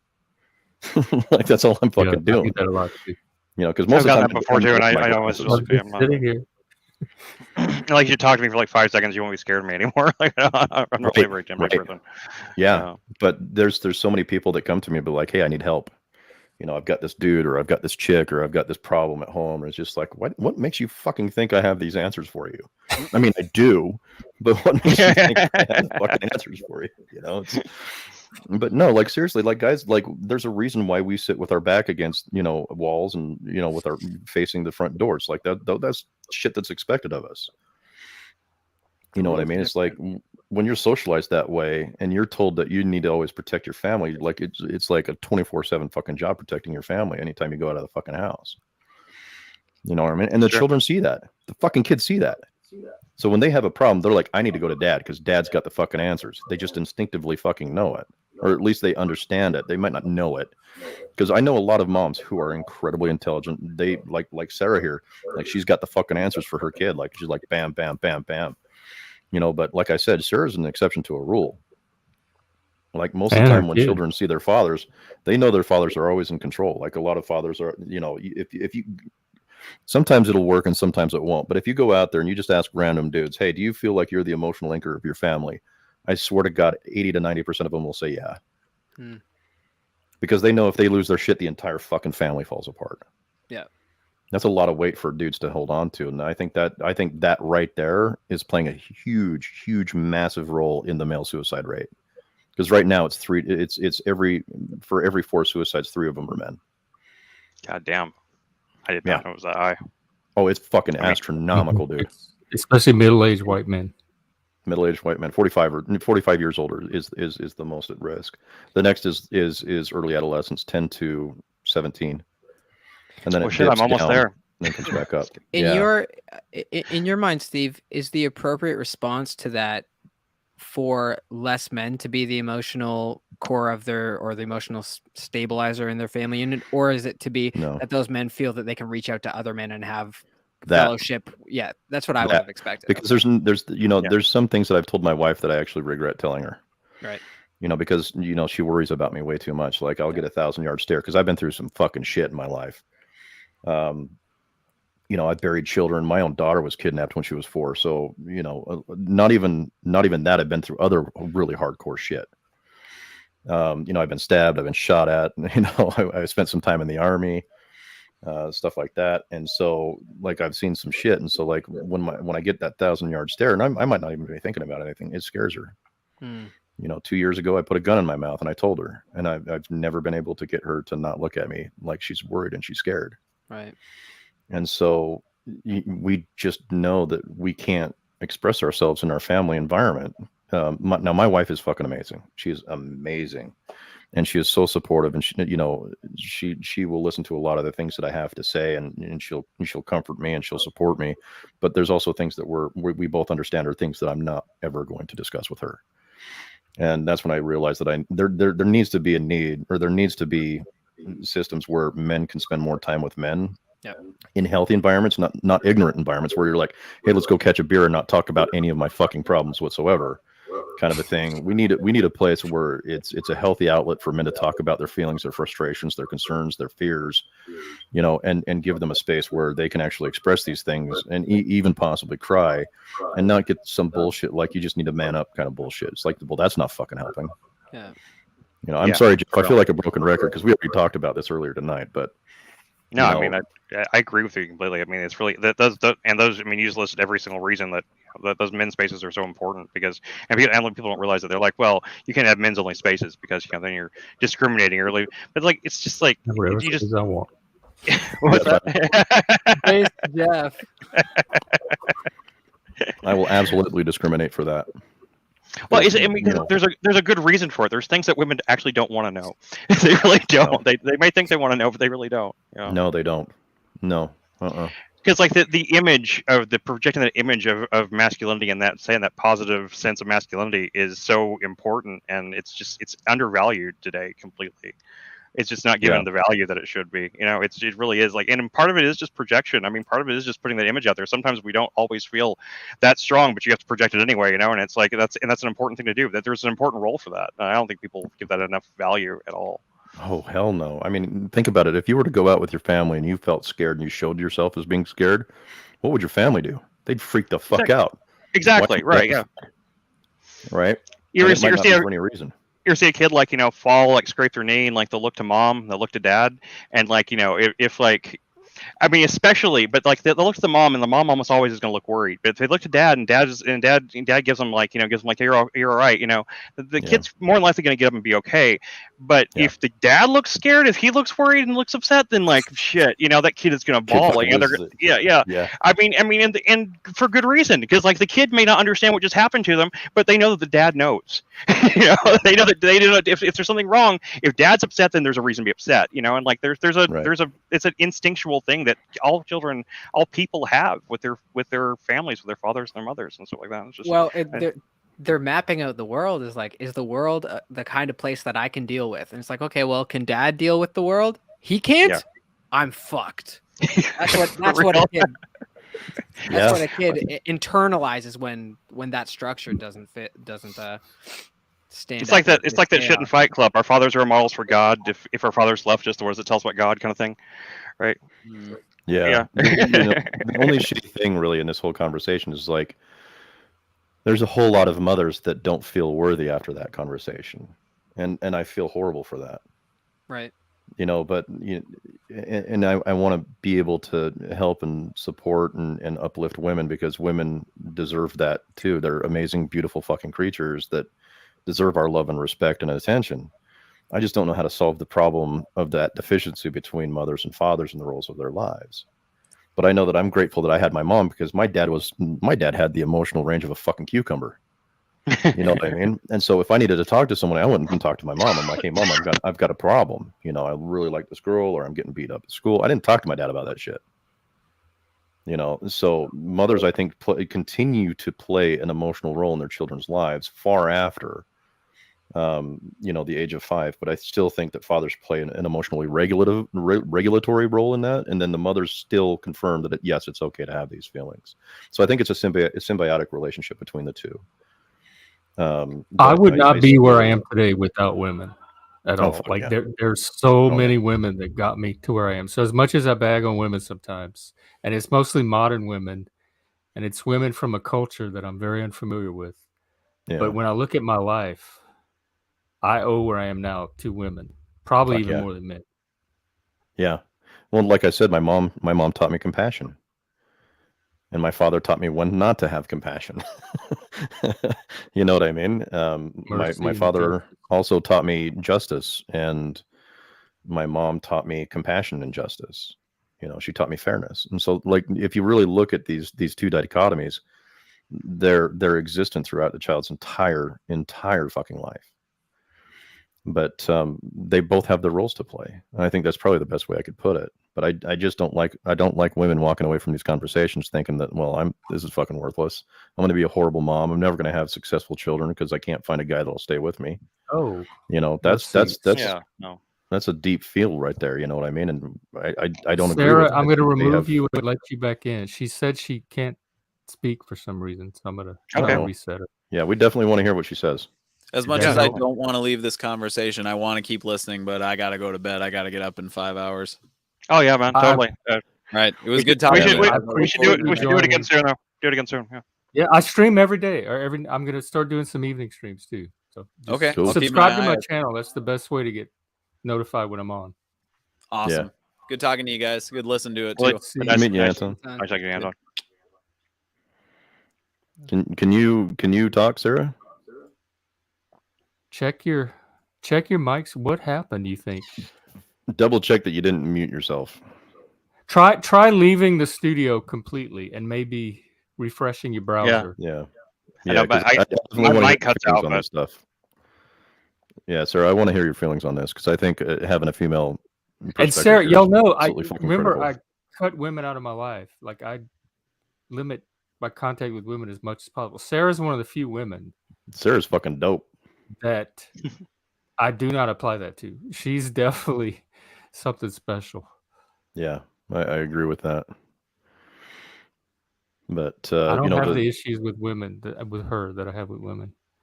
I think the biggest struggle for me really is like understanding that I don't have all the answers is really, really frustrating. Right, and I like her perspective. She brings a female perspective in a very intelligent way. I can't always get. She reminds me a lot of the women I grew up around in the South. Like she's like very no nonsense and she understands who she is and where she's coming from. And it's very good to hear. Yeah. Okay. Sorry I took over the stream, Jeff. I am so sorry. I have a tendency to do that. Steve, I apologize, guys. I'm glad it wasn't me for once. I was choking up. I needed to hear that. So I hope to help other people too.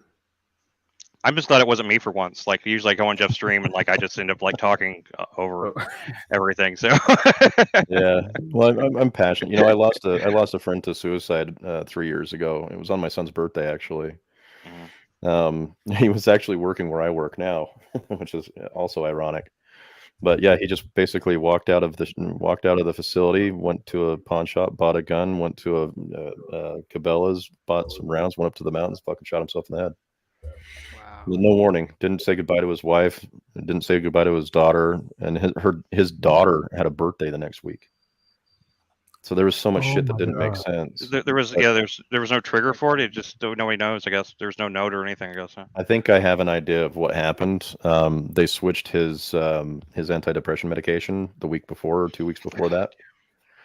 And that's something that is really scary because there was a study done on the differences of what was it? It was psychological differences between male and females who suffer from major depressive disorders is the name of the study, I believe. Mm-hmm.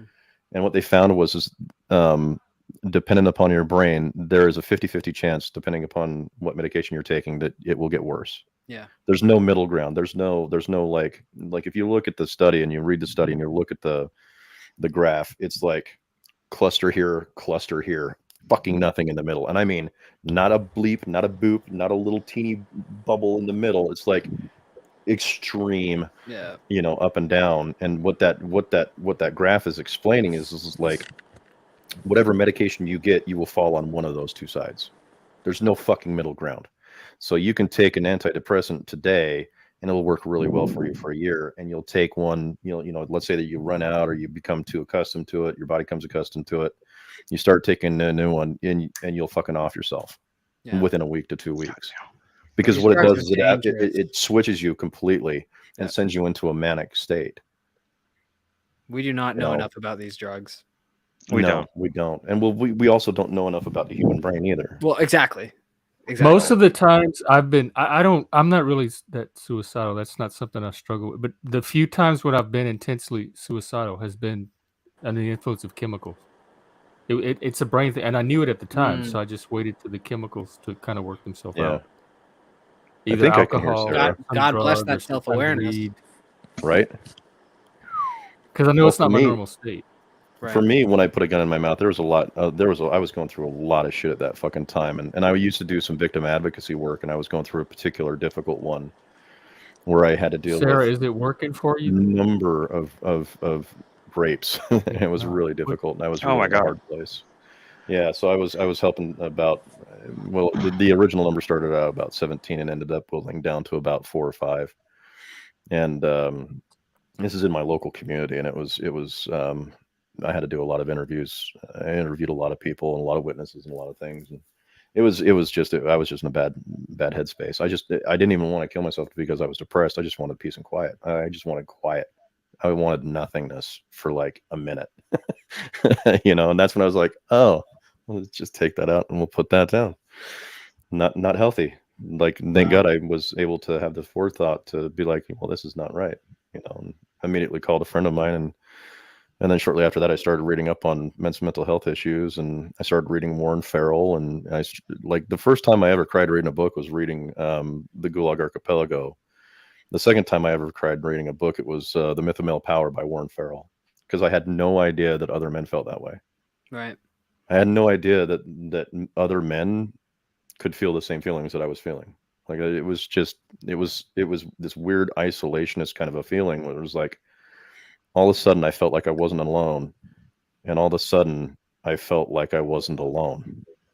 Like, it was the weirdest feeling. Yeah. And because there was a lot of anger there too. It's like, I'm not alone. Kind of like a total phase transition. That kind of it was an eye-opening experience. And ever since then, it's just been like full bore, like men's mental health, you know. And before that time, did you have many close relationships with other men? Yeah. Yeah.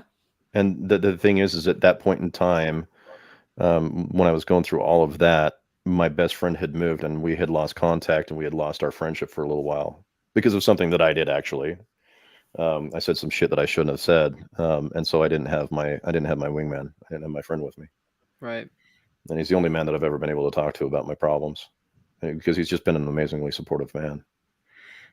We buried children together, so it's one of those things where his son died at 2. As a matter of fact, I actually have the angels on his son's gravestone tattooed on my chest. Oh wow! And then his nephew passed away at 5, got run over by a hay bale truck, and then his niece died from a congenital heart disorder at 2 years old. So all of that stuff together. So we kind of bonded over over fucking trauma, Nothing bonds like trauma. Yeah, nothing bonds like trauma. Yeah. And I didn't have any contact with any of my old former Army buddies, so that was useless. And so it was just, that was, wow. Yeah, I lost my support system, even though I had tons of other people that loved me and would have listened to me. That's the dude that I felt comfortable with talking to. Yeah. And now I have an entire support group that I feel comfortable talking to. That's why I know that this stuff is really needed, is because we need more men to be able to talk about these things. We can't just keep pulling them inside. It's just it's destructive. It's not a conspiracy. I don't know why. She can't speak. I'm trying to think. I know. Whenever she came on before, I could hear like noise. So yeah, I could hear noise. So like it was definitely her mic was working. I just didn't hear any speaking or anything. So I don't know what's going on with that. She said she can hear us. You know what? If she's on try to bring her her on again. phone, if she's on her phone, have her reset her phone. Yeah, that might be a good idea. Gentlemen, I gotta go get a drink of water here in a second, but yeah, I gotta go. It's bedtime for me. You gotta run too. I said I was gonna stay for 15 minutes. I stayed for 2 you hours. And Anton both, and we all here for 2 hours. Yeah, I only did it. I just want to come in. I just want to come on and like it. Yeah. Then I saw Anton. And I was like, oh shit! I'll jump on. Like, come on. And then I saw John jumped on. Like, this has been really great though. This has been a great. I do appreciate it anytime. I just ruined the whole mood. No, man, this has been a great stream. It's really been a great stream.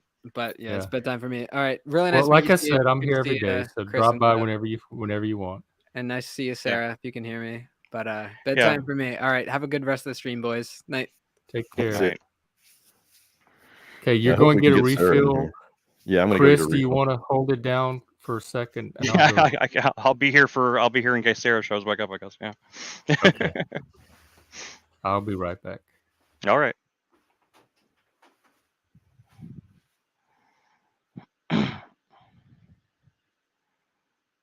Are you still there, Sarah? I can't bring you on or anything, but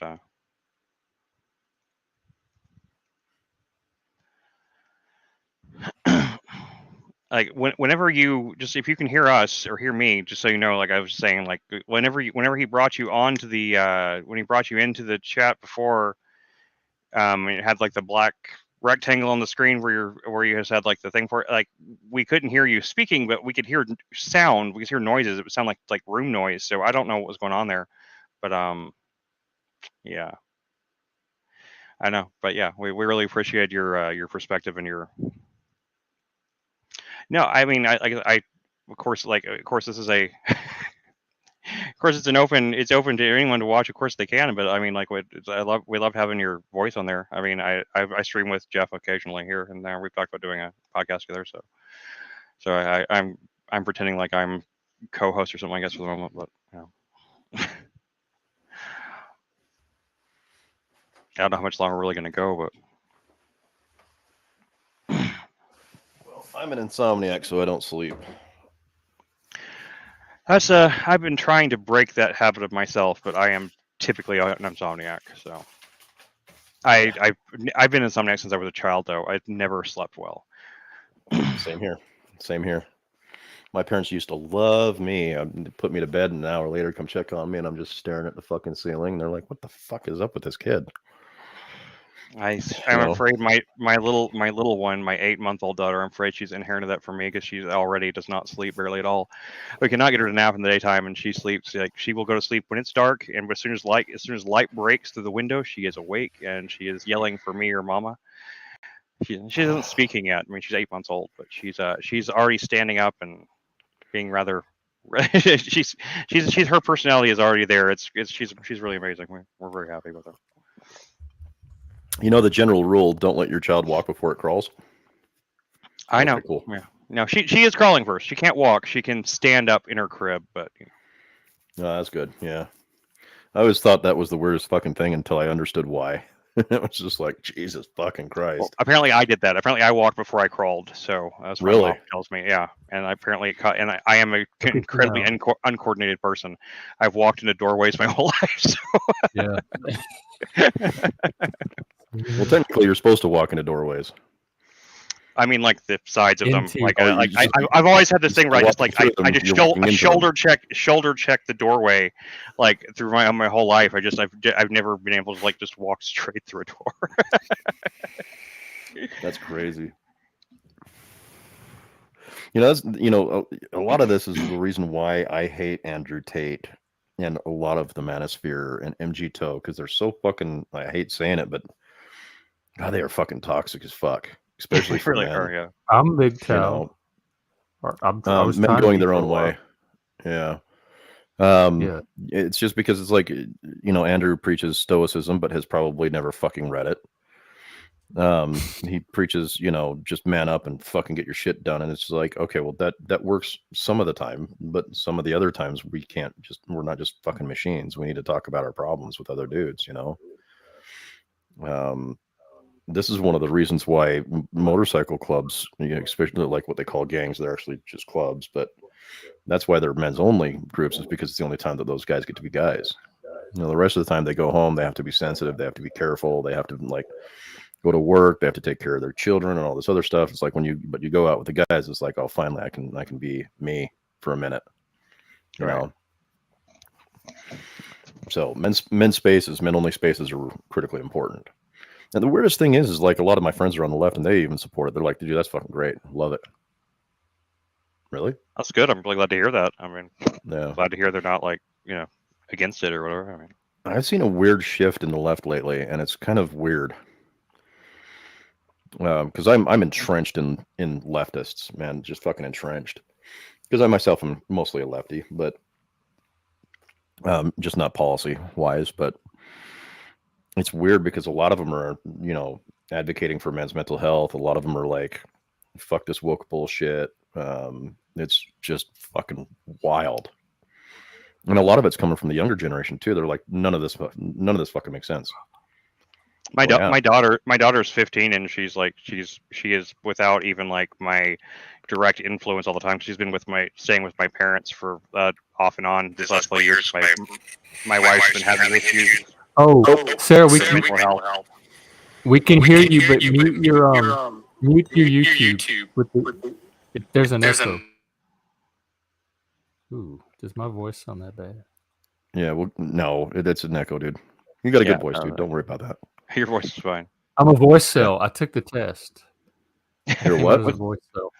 What's a voice There's cell? a test you can take, and it shows you how manly your voice is or not.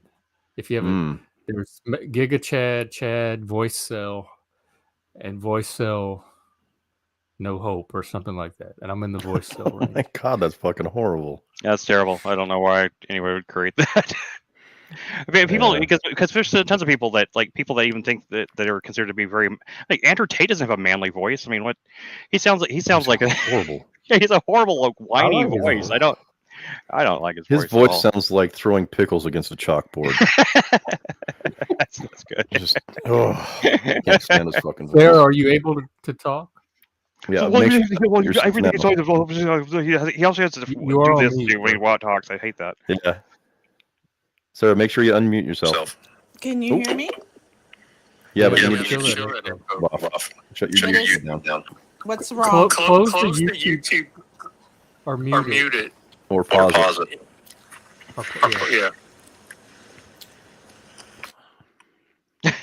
No, just mute YouTube. Don't mute StreamYard. Just go to like where if you have a tab open with YouTube, if you're on a computer, like if you have a tab open where YouTube is, go back to that tab and and pause the stream, then go back to StreamYard. Okay. Maybe she'll figure it out. It confused me when I first used StreamYard the other day when I first on stream with Jeff, so I understand. Yeah. I can't remember what I was saying now, but anyway. Oh yeah, I don't remember what we were saying either. Shit beast. Oh, and he'd be like, yeah. Well, he always puffs himself up every time he's talking. He always puffs himself up and does this. Like, it's like, who are you trying to intimidate right now? Trying to intimidate the camera? Like, the dude's like the least intimidating person. He really is. Like, I get it. You can fight. Okay. But you're not intimidating. Yeah, he's really not. But I mean, he's getting his paper, so. Yeah, I guess he is. I mean, I guess it pays to be a con artist. It always does. Prison sentences come along with stupidity too. Is he going to go to jail for longer, or is he? I think he will, because he's still under house arrest. I don't follow anything about him. I just kind of. I mean, you probably have to go because you're in those men's health spaces a lot. So you hear a lot of stuff about Andrew Tate from people and stuff like that. Do you hear a lot about him? Yeah, a lot of them are. A lot of them like the confidence that Andrew has, but some things don't make sense to them, especially when they hear people like me speak. And I'm very, very blunt. I'm not even. I wouldn't even consider myself a centrist at this point. It would just be. They hear rational discussions, rational disagreements, and they're like, yeah, that makes sense. Why don't I like Andrew now? And it's like Jordan Peterson too. Jordan was amazing because he gave a lot of people the ability to learn the skills needed to disagree with him. It was awesome. It's great, and I've read all 3 of his books. They're great books. Massive Meaning was definitely an academic read. But all very brilliant books. But he's gone off the deep end, siding with, I criticize the left on this. Like, Jordan Peterson could have been our biggest ally. Yeah, for real. I've always thought the same thing too. Yeah. Good. Mm-hmm. I'm glad I'm not alone. But, we pushed him away, and now he's working with the Daily Wire, the largest conservative fucking network on the internet. Like, way to fucking go, you dipshits. Well, the left loves to do that. The left loves to kill themselves to purity test everybody until the point where they end up pushing everyone over to the right because it's the only people that even want to listen to them anymore. And especially you got people like, I mean, I guess she's kind of stopped her shift rightward, but Anna Kasparian for a little while was like leaning like sort of center, stuff like that. And, like, it's just like another person after person just gets something like this. Well, I can wait an echo. What happened to her? She swung back.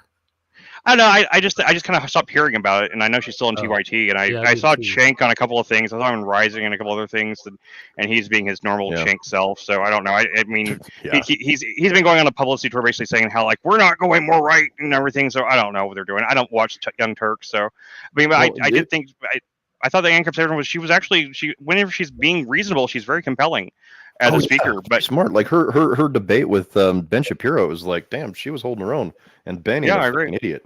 Like Ben's he's not. I would hate to go up against Ben. Mm-hmm. Like, would hate to.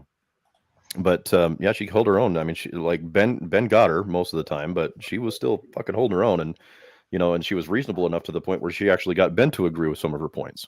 Exactly. Yeah. So it's like that's the kind of dialogue we need more of. That there is more of that dialogue. But when she was on the Young Turks, it was like. She was going fucking nuts, but I mean, when you're hanging out with Cenk all the fucking time, nuts. Well, that would drive anybody crazy. Spend that much time with Cenk can't be good for anybody's mental health. Oh my God. Cenk is the Alex Jones of the left. He really is. He really fucking is. Like, he just goes fucking ape shit nuts. He's the weirdest fucking guy. I don't even really necessarily think that Alex Jones is that much on the right. He's just in his own little space. Alex Jones is as weird as they get. I mean, but I have a lot of respect for Alex Jones because he's a different thinker, but not because of particularly his policy or political leanings or stuff like that. But I like people that are willing to go that much against the mainstream. I think you need all those things. You need the push and pull. Yeah, we need those people on the extreme right. I don't like them, but if they're not there to pull against the people on the extreme left, it's everything's about balance. It's all about it's being balanced to the political force of the country. I mean, we really think there's an appreciation for all sides. Who was it? I think it was Tim Pool. Tim Pool was like saying, I'm really getting tired of putting a jar. I'm getting really tired of putting $1 every time Alex Jones is right into a jar. Like, Alex Jones should not be this frequently. But, the best thing that I thought happened in the last year was Alex Jones having to pay the parents of the Sandy Hook. The Sandy Hook shootings, because that was fucked up. Telling these people's kids that they didn't exist, that they were actors, and it's just like, It was the most vile and disgusting thing I've ever fucking seen. Can you hear us? Yeah, we can hear you. You're We back. can hear you. You Yay! can hear me. That was crazy. I'm too much of a Luddite to know what was happening there. But Yeah, I don't know. I've never seen that before. I don't know I what was happened. hearing. Well, Jeff, if it can be fucked up in technology, I will fuck it up. But I heard a lot of what y'all were talking about. So you just couldn't hear me. Well. So anyway, go ahead. I'm glad you can hear me. Oh, you can I'm certainly curious wait. We to hear talked about a some of lot, those. so you can Yeah, certainly I want weigh to hear in what on you have to say about the things any that of we're it. talking about. Well, I found so many things interesting about what you were saying. Steve, is that your name? It's Steve and Jeff, and then what's in I'm Chris. Chris. Okay, so and we're kind of an age, you know what I mean? You're only like 7 years younger than I am, so I would have like babysat you, right, back in the day. But Could be. yeah, you know what I mean. You're the right age. I would have babysat you, but I was really interested in what you were saying about the father role. And I don't mean to make everything about me, but it's just kind of my communication style is to tell stories that I know What's your experience? because I know they're true, right?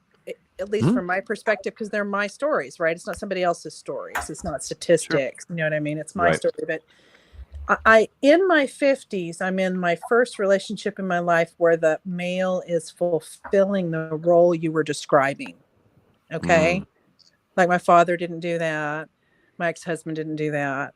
We were together for 20 years, you know, and other, I never had, I had like short, long-term relationships of like 5 years, you know what I mean? So, I mean, things like actually not physically protecting me and the kid when there was stuff going on, right? Yeah. So, you know, and you were talking about, oh, you're so rare and blah, blah, blah. And I'm not arguing with that. I was really just listening because I was finding what you were saying really interesting. But I'm now with this actual, who I interpret as an actual alpha. And I kind of just want to toss that out here because we're in our 3rd year now.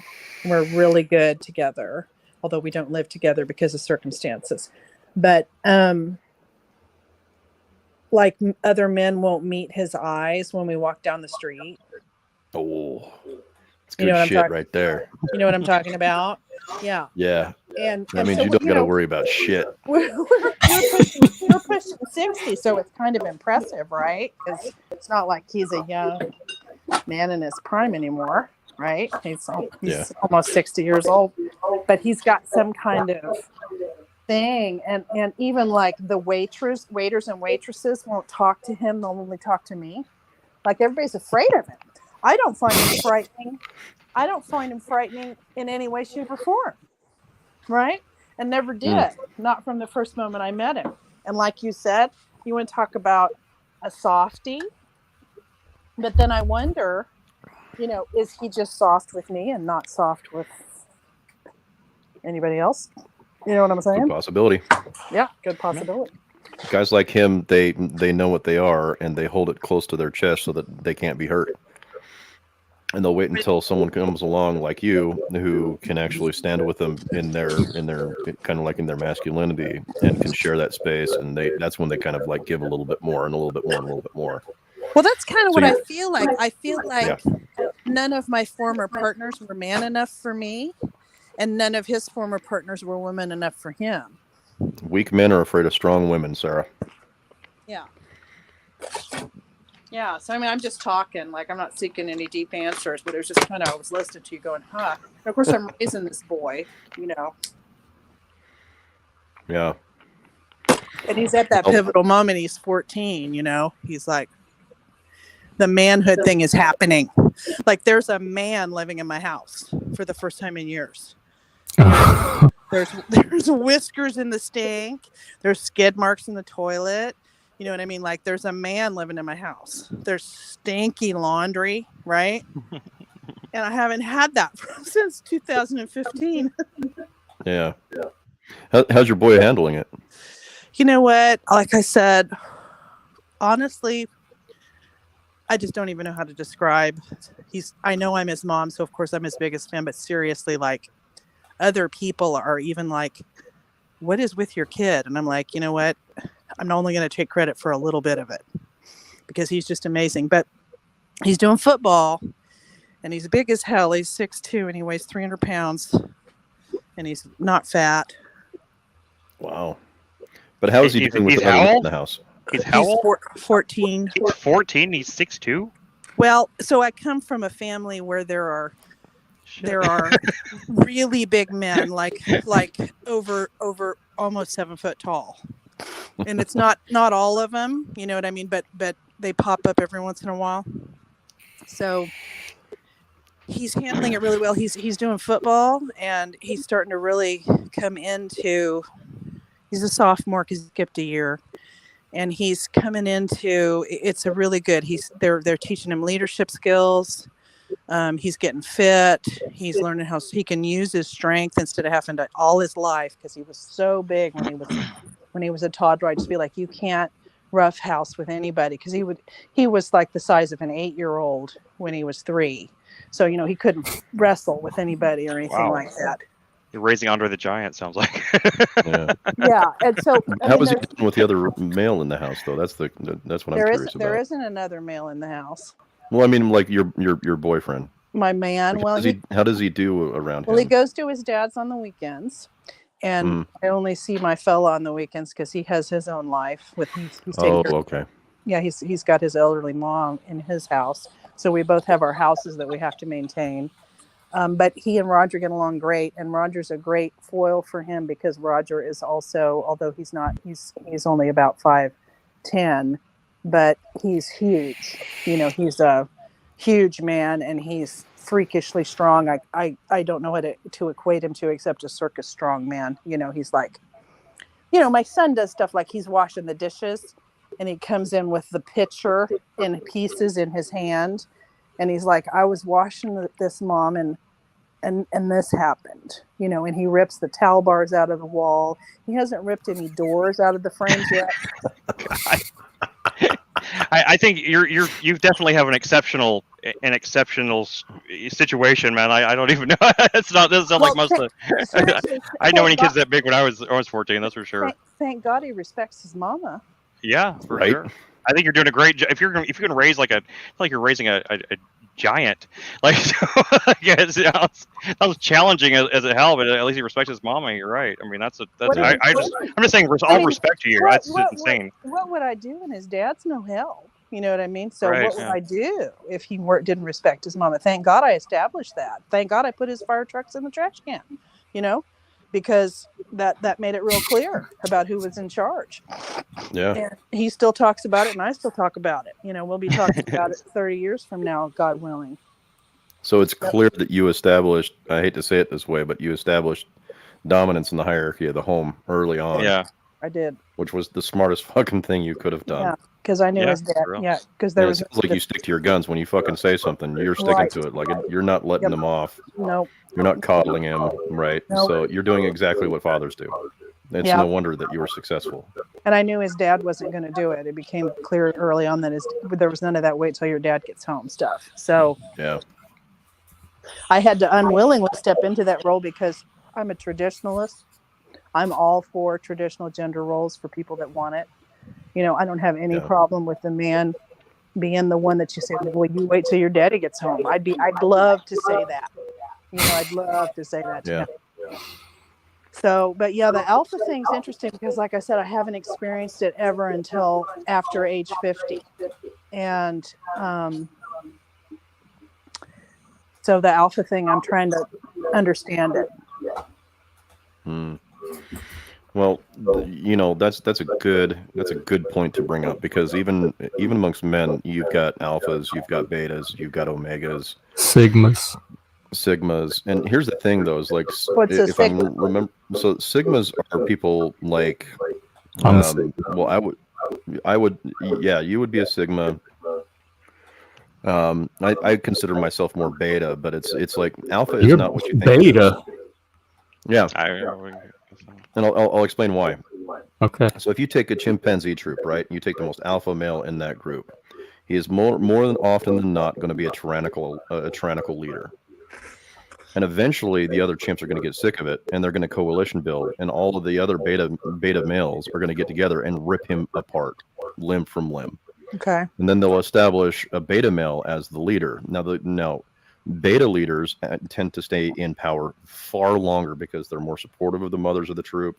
They actually, they will, what do they call it? Preen the youngsters. They'll preen the other females. They'll be supportive of the matriarch of the troop, right? They're much more about coalition building and making sure that everything is peaceful and safe, right? They don't need to be the loudest. Well, he's that way. He's very quiet. Right. He's not doing So, anything. for a lot of people, these people that are promoting alphas, it's just like you're promoting the wrong fucking thing here.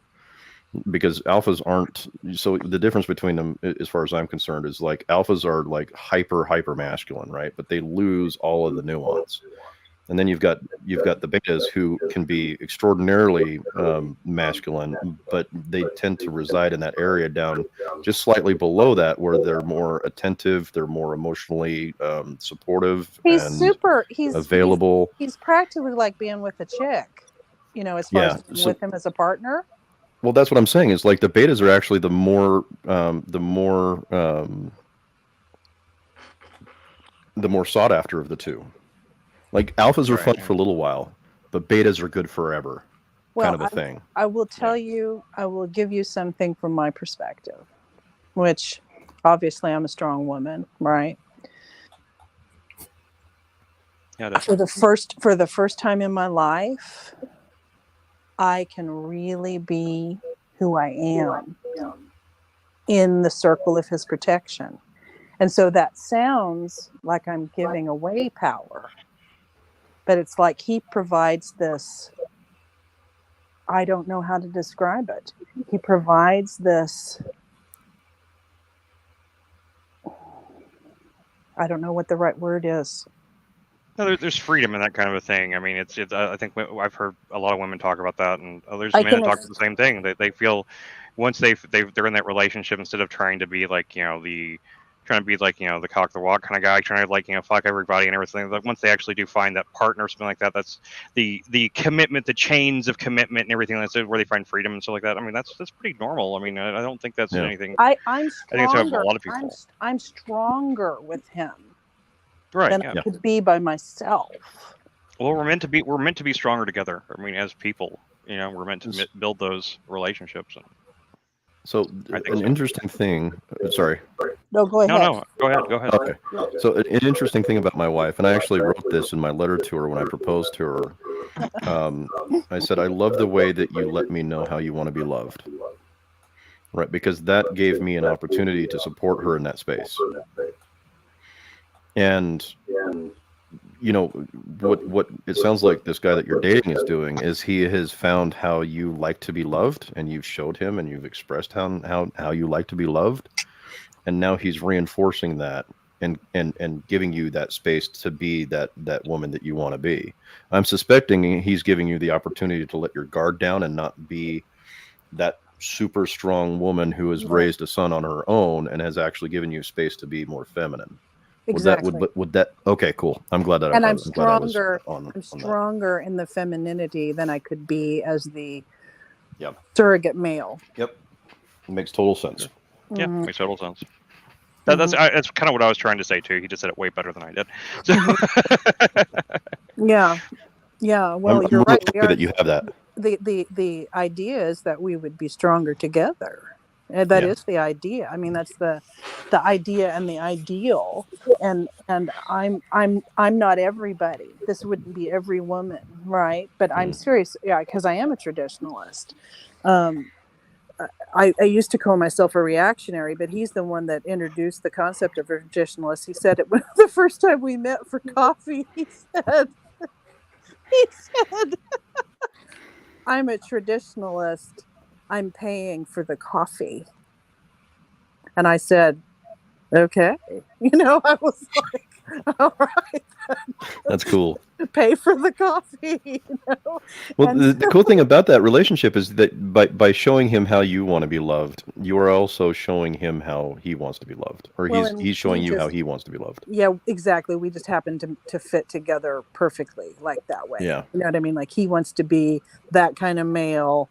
I don't feel threatened by a male who's strong in the way that he's strong, you know? Right. And so it's just a natural fit for us. I don't know what it would be like for other folks, you know, who were involved in something like that. But it's for him too. The feedback that I get from him is that, you know, he can be that kind of male, but instead of having a remora, he has a partner, Right. you know? Yeah. Yeah. And, Oh. and me, instead of having a weight that I try to drag along with me, you know, I have a mate, you know, who's Partnership. Yeah. ready and willing and able to be the man.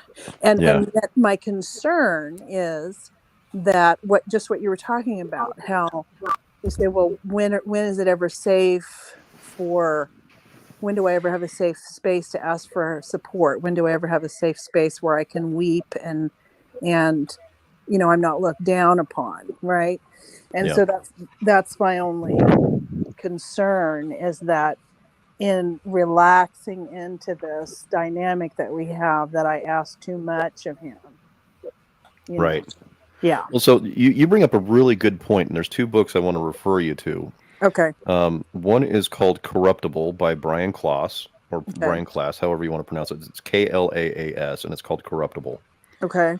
And I'll get to why that's important in a second. But the other book I would highly recommend reading is The Myth of Male Power by Warren Farrell. Right. Because in that book, he makes a really, really good fucking argument here. And it's at the turn of the 19th century, we did something crazy, which was we started to support women's rights. Right. Now, the cool thing about that was that we started to bring women up, right? We started to help them come up and meet their potential, because they had been kept down by basically the burden of the home. Like, if you've got to mash your own meal, if you've got to cook meals from scratch, right, that takes a lot of time and prep every fucking day. Right. Like, you're doing that 16 hours a day. There's not much time for fucking around. Right. Yeah. So you at that point in time, you're role mates, right?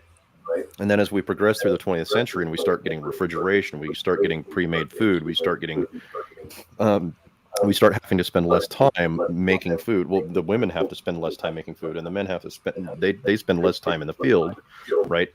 Now it's starting to turn into this soulmate. So you go from role mate to soulmate throughout the 20th century, and men are finally catching up, because the problem is we didn't bring men up to match with women during the 20th century. This is why you had all of the problems of you know, men are from Mars and women are from Venus kind of bullshit. Like, we're like two different kind of peoples. No, we're not. We just didn't give men the space to grow with the women as during the 20th century. And now we're getting into the 2000s. Now men are starting to finally get the clue.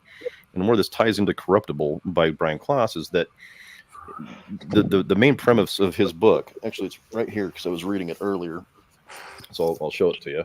So it's that book right there, Who Gets Power and How It Changes Us.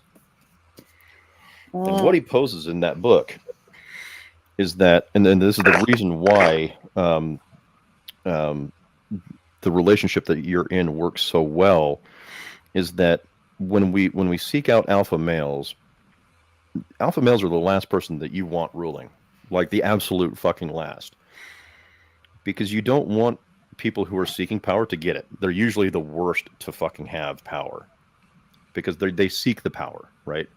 The person that you want to have the power that you're giving to this guy that you're dating is the person who doesn't want it, but understands when he gets it, he needs to honor it.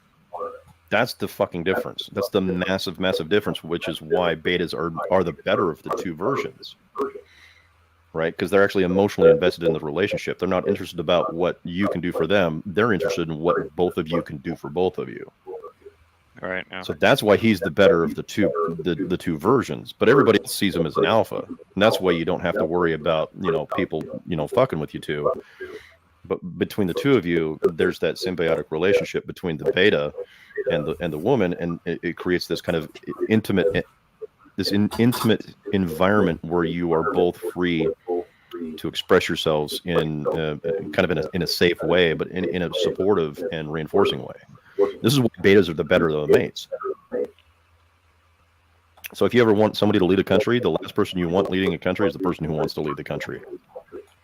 The best person that you want to lead your family is the person that at least wants to run the family, so to speak. And not like someone who is, weak to power and they don't want it and they're like, ew, I don't want that, as a traditionalist.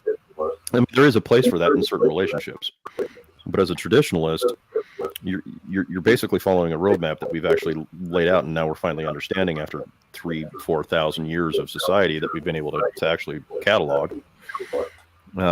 So what you've done is you found yourself a man that is willing to lead a household, but doesn't necessarily want the power that comes with it. But he's comfortable with it because he knows what that power means. It means he can crush people below him, and he doesn't want to do that. Right? So you found a very, very balanced male, it sounds like. That was it. I read too fucking much, man. I'm sorry. No, it's very insightful. I mean, I'm very interested in Oh, I'm jealous. I mean, I try to be. That's always been the kind of leader, kind of man I try to be. So I mean, it's weird. It doesn't often get it doesn't seem like that kind of man usually gets elevated much in society, though, does it? The only time they do is when a woman actually gets to nab one and keep one. And that's the thing, is like my wife is so fucking amazing and she's so supportive that it makes me feel more masculine, knowing that I have a woman that is there to support me and will stand behind me.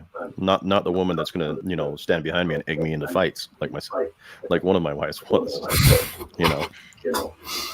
So that's definitely not. So anytime you got your mate pushing you into toxic behavior, that's of any kind, especially like bar fights, things like that. They can't. No good can come from that. I don't suppose. I've never been in a fight, but I'm the kind of person I usually talk myself out of those situations. Yeah, most of the time I can talk myself out of a bad situation, but it sounds like both of you lucked out, Sarah. You both found a partner in each other that it's going to be. I'm interested to hopefully be able to kind of watch that from the outside, and see where it goes and see how happy you become.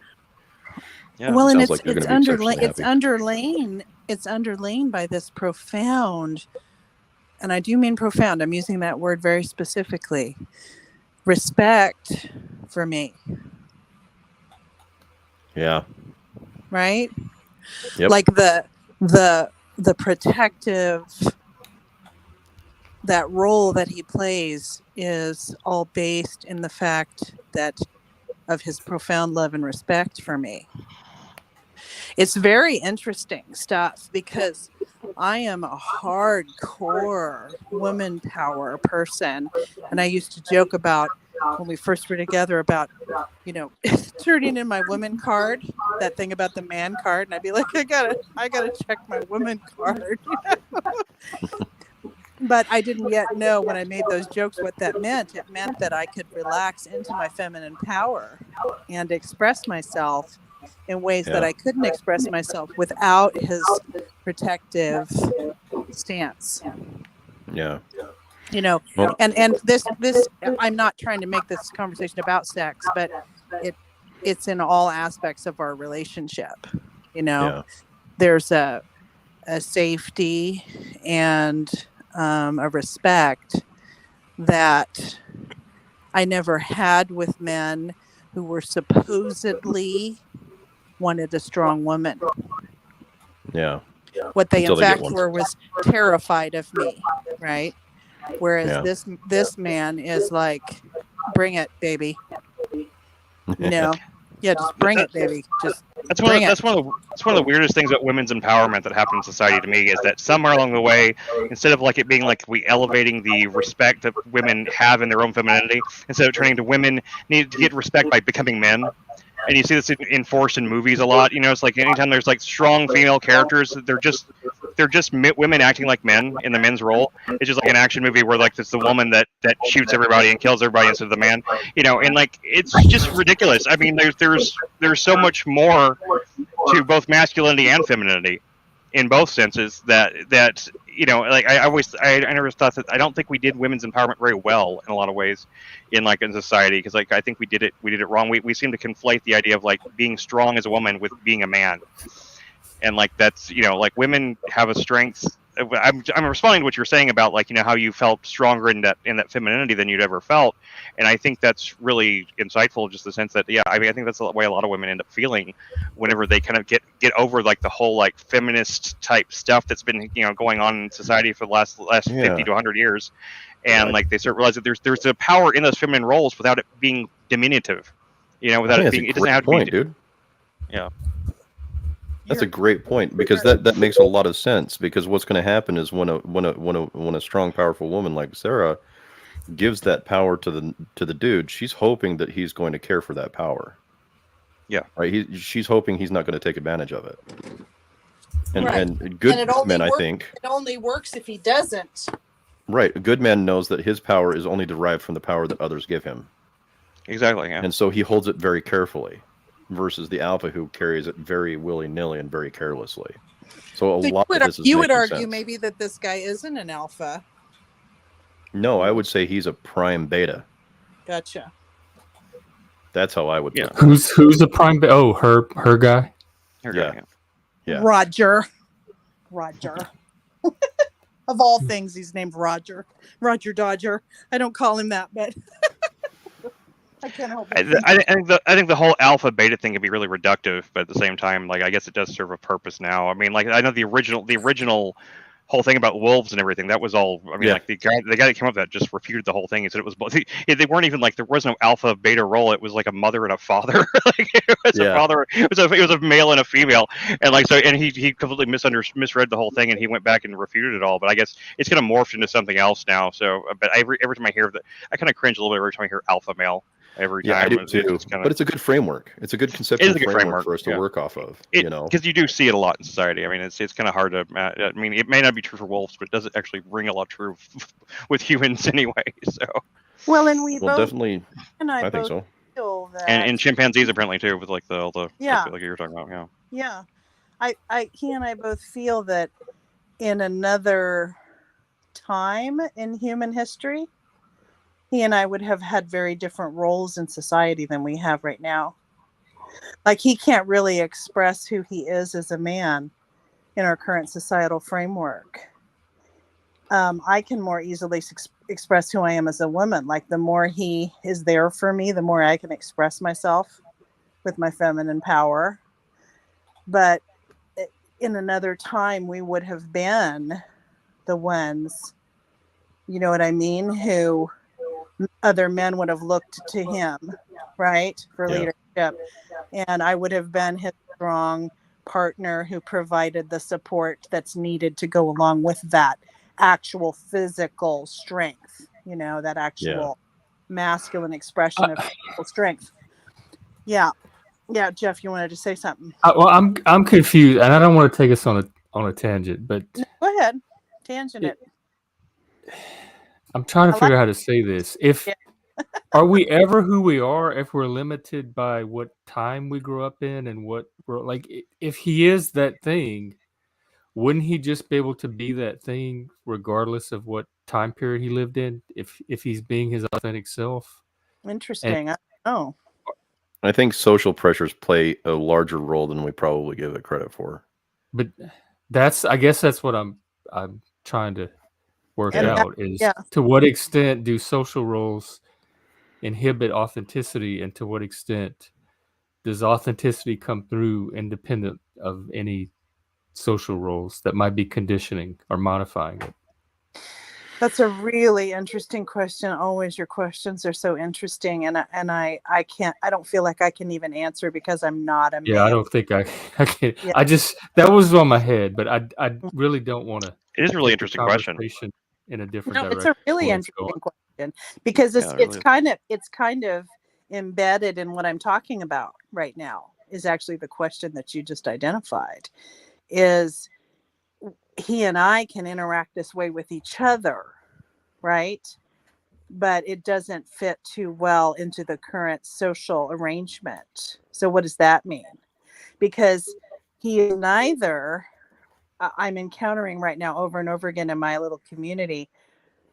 I just said to somebody in a meeting today, I said to this other woman, I said, the men in this town, they're not even ready for the 20th century, right? Let alone the 21st century. And I wasn't trying to be sassy or anything. I was serious. And, you know, so we're really wrestling with what you just defined, Steve, about how we've gone through this process in the 20th century, and now we're trying to sort things out in the 21st. But you know, he's not the kind of man who hasn't made it to the 20th century. He's really a groundbreaker, really, is what he is. He's like way ahead of his time in a way, but he's also out of time because this role, because I don't know that we could, this conversation that we're having right now, think if there were other people involved in it, what kind of you know, their heads would be splitting open and aliens would be coming out, you know, because of what we're saying here, right? That I'm a stronger woman because, but what it really is I really am a stronger woman because I have found a man who is stronger than I am. I don't have to anymore be the man. I can just be the woman. So your energy can be divided more evenly upon your own interests. I can just be the woman. There's something wrong with being a woman. Yeah, exactly. That's what's really wrong with being a woman? What you were saying about how we show women being strong, but they're really acting like men. You hit it on the head, Chris. I agree. Yeah, especially movies really put a really bad like stereotype of like what strong women are supposed to be like out there. I mean, it really does. Like they just and every time they want a strong female character, it's just a man with tits. Yeah. It's just like a man with tits. That's all it is. You got to be hot and do it in high heels. Yeah, of course. Yeah, that part. Everything, you know, right? Well, yeah, and I'm like hyper feminine in how I present physically. You know what I mean? I'm like, years ago, my ex-husband and I, we for Halloween we cross-dressed, and it's a good thing that we started hours before we had to be at the party, because he has a hyper masculine body and I have a hyper feminine body, you know what I mean? So like trying to make him look like a woman, trying to make me look like a man, it was hard. It was hard. So I have this, just like my point is my whole energy is like super feminine, right? But I could never be in it because I was too busy having to protect myself as a child, having to protect myself as a wife, as a mother, as a mother, and as a wife, and then as a mother, because the man wasn't stepping up to the plate. So this must be quite the transformative process for you. It's amazing. It's amazing. I'm so thankful that my life has given me this opportunity, even as late as it came. Yeah. Mm-hmm. Yeah. And I didn't really understand that this was a thing that could happen. Yeah. Yeah. Well, I mean, I'm 45. I've been married to my wife. I never thought I'd meet someone like that. Yeah. Yeah. What you're saying about how you have this role that you fulfill as the protector of your wife and your offspring, that you just consider, it's just, you don't struggle with that role or try to shirk that role or anything, right? You just, that's just your role. And I didn't really understand that was a thing. You know? Yeah, I didn't even know that there were men out there like that. That sounds ridiculous, but it's true. Yeah. Well, apparently he was taken for 60 years, you know? Yeah, exactly right. With these girls. Well, and he had the whole, like, you know, it was interesting to start dating again in my 50s, because it's definitely a whole different deal, because there were men who dated me he would never have dated me 30 years ago. And in all honesty, I don't know that he would admit this, but I don't think 30 years ago that he probably would have dated me.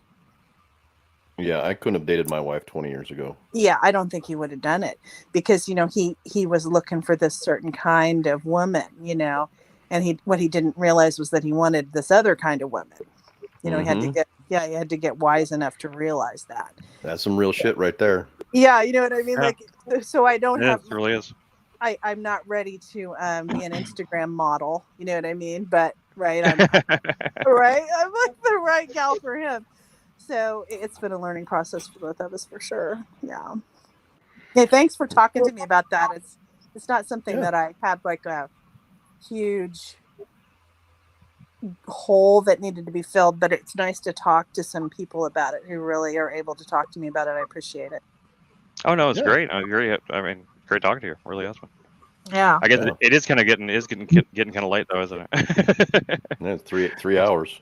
Yeah. Where wow. Where are you guys? You're on the East Coast? I'm Central Time Zone. I'm in Dallas, Texas. You're in I'm in Utah. In Utah. Oh, well, you're kind of close, both of you. Yeah. Not too far away. Not all the way back east. How'd you end up in Utah, Steve? I've lived in Idaho and Utah pretty much almost all my life, Okay. except for when I was in the Army. But you have that sweet little Southern accent going on, so. So I Steve, do. the Southern accent? Yeah, I do. Just a little bit. Yeah. It's there. I grew up with a guy from Tennessee, and we were thick as thieves for I don't hear it. 10, 15 years. Yeah, it's there. It's very slight. I hear it. I It's mean, very a little slight. bit. Yeah. I barely mostly a hear slow draw. Chris's. Huh? I mean, I have very little Southern The accent. only reason for I someone even that hear grew Chris up in is the South. because I know he's from Texas. If I didn't know that, I don't think Yeah. I'd even detect an accent. People down here think I'm from up north. They don't think I'm from. No one. My whole life, people have been like. People used to think. People asked me about Canada when I was growing up because they didn't have any idea what a Canadian sounded like. But they just assumed that it must sound like what I sound like because I sounded so. Because you didn't Because sound I like the sound so not rednecks. Southern. Yeah. Like I said, I grew up. I had a revulsion against the Southern accent growing up. I just hated it. I hated like the way it sounded. It's just I just associated with people that sounded stupid, and so I really rebelled against it hard, man. I really did. There's such a stigma against it.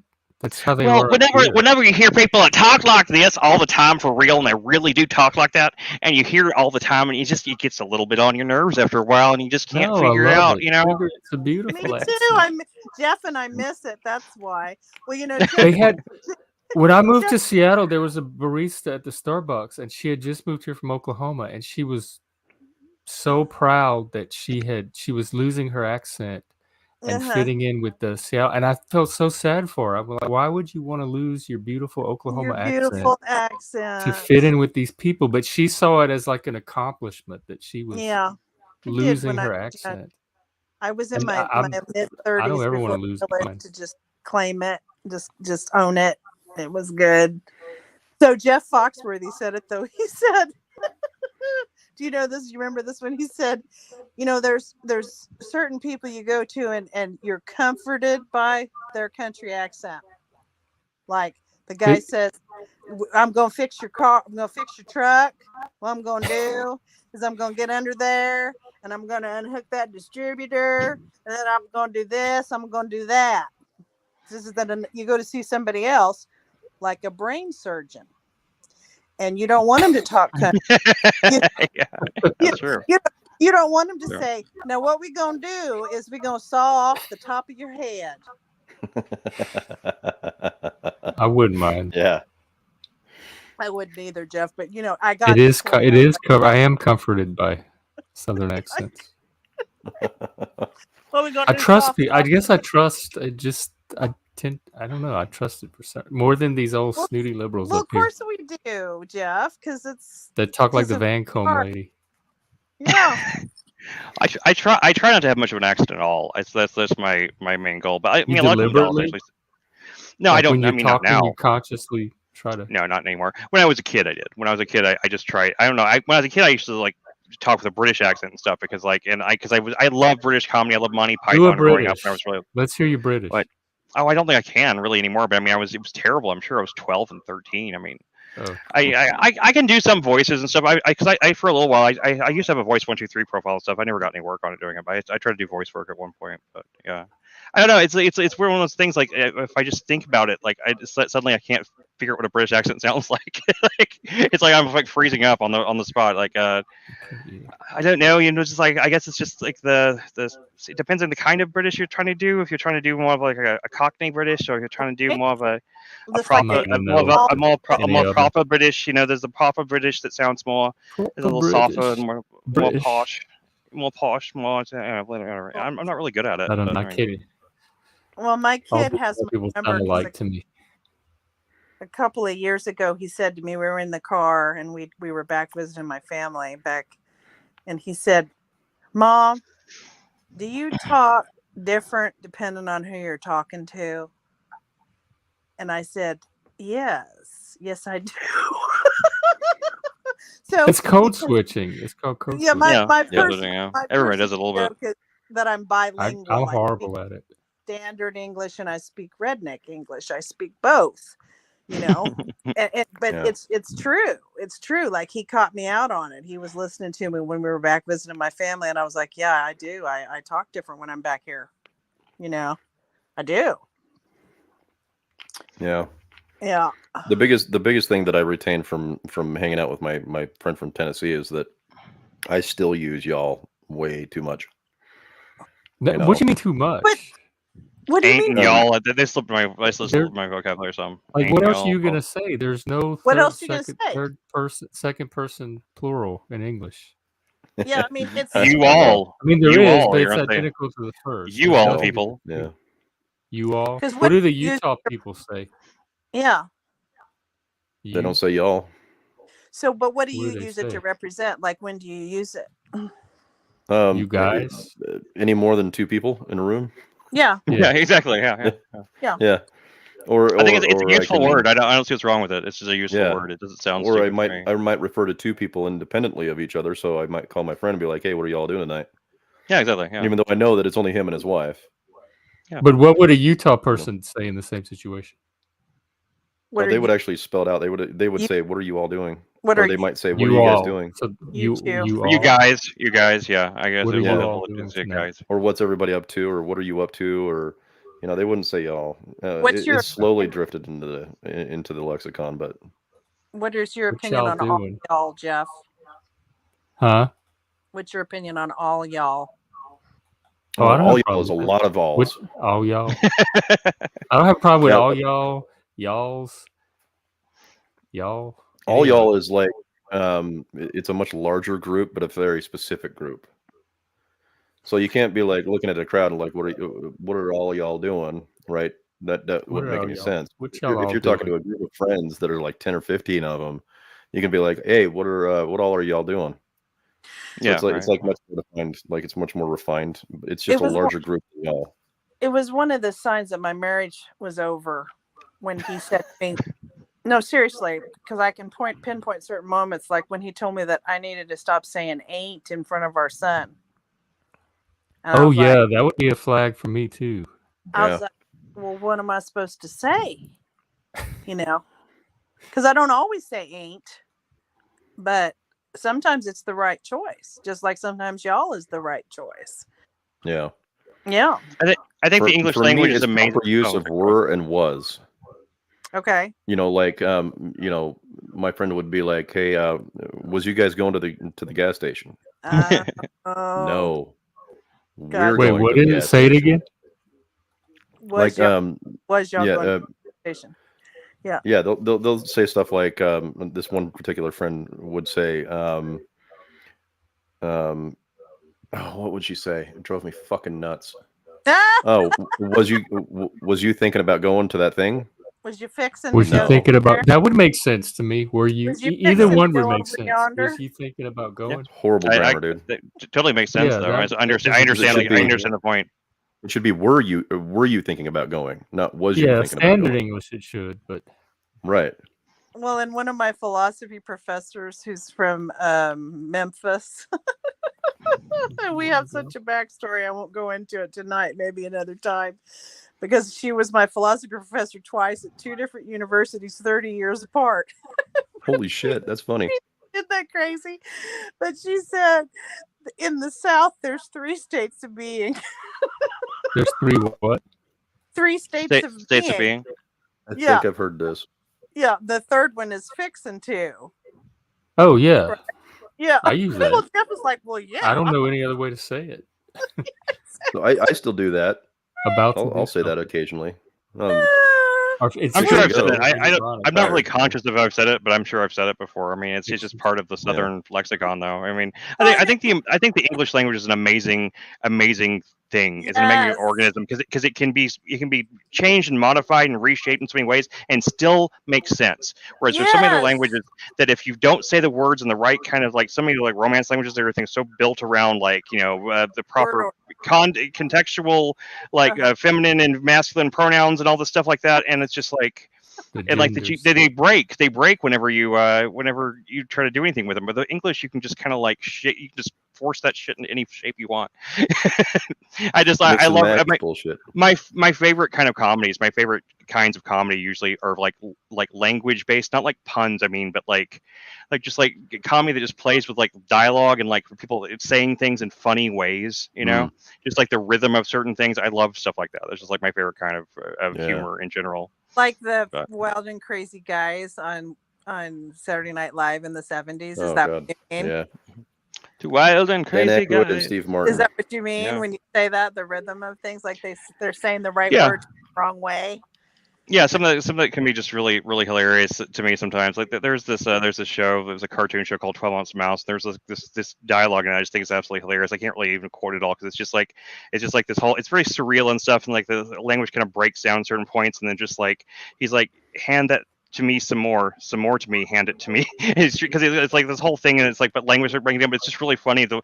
Just like it's like he says like to give something to me, but he says it in every possible combination of words and extra like pronouns and everything that you can put in there, and it's just like it just I love playing with language. I just think I mean I'm a writer though. I'm a writer, so I love writing that really does write, where someone really wrote it, I would love to hear that. That sounds fantastic. What's it called? You probably wouldn't like it because most people don't. Most people think it's terrible. It's called 12 Ounce Mouse. It's a very surrealistic cartoon that is the first couple episodes things about a drunk mouse that just does weird stuff, but then it turns into The Prisoner, like the show from the 1950s and 60s. Oh, it's Adult Swim. Yeah, it's an Adult Swim show. It's extremely surreal, extremely bizarre, and it's actually quite deep. Actually, it's actually that show. It kind of opened my mind up more than psychedelics ever did. I'll tell you that one. It made me think about things in a way I never thought about before. So I give it a lot of respect. Well, then don't apologize for it. It sounds awesome. But most people hate it. I mean, it's got really crude. The drawing style is very crude. And it looks very childlike. Like the drawings look like they're drawn by children, and it's done like that intentionally. And it's all done for like it's really. I mean, Jeff you've seen Dumbland. It looks like Dumbland. David Lynch's Dumbland, like the stick figure drawings. Everything looks like stick figure drawings, and it's very amateurish looking and at first when you first see it, it just seems like a bunch of dumb nonsense. It doesn't make any sense, and then as the show goes on, it gains like this depth and complexity. But most people see it and they just think that it's a dumb stoner comedy because everything on Adult Swim was dumb stoner comedy. But yeah, I don't know. It's my favorite TV show of all time. So I mean, it's just something that I'll stand till the day I die. So. Well, I got to hit the hay, guys. I got to be up in 5 hours, and I got a 10-hour day ahead of me, so I'm going to crash out. Good chat. Thanks a lot. Good chat, guys. I'm going to go too. See you later. So, Thank you. Jeff, it's been great. To meet you guys. Great stream. Take care. Nice talking Sarah, good to talk to you. By the way, Bye. Chris, Great. we're watching Nurse Betty tomorrow if you're interested. Okay, I'll try to stop by for that, Nurse Betty. I think that's a good one. Zola. I haven't see that's what's the guy's name? Casey made he made In the Company of Men. Yeah, Have you seen In the Company of Men? Neil, Yeah, same Neil, thing. Neil LaBute.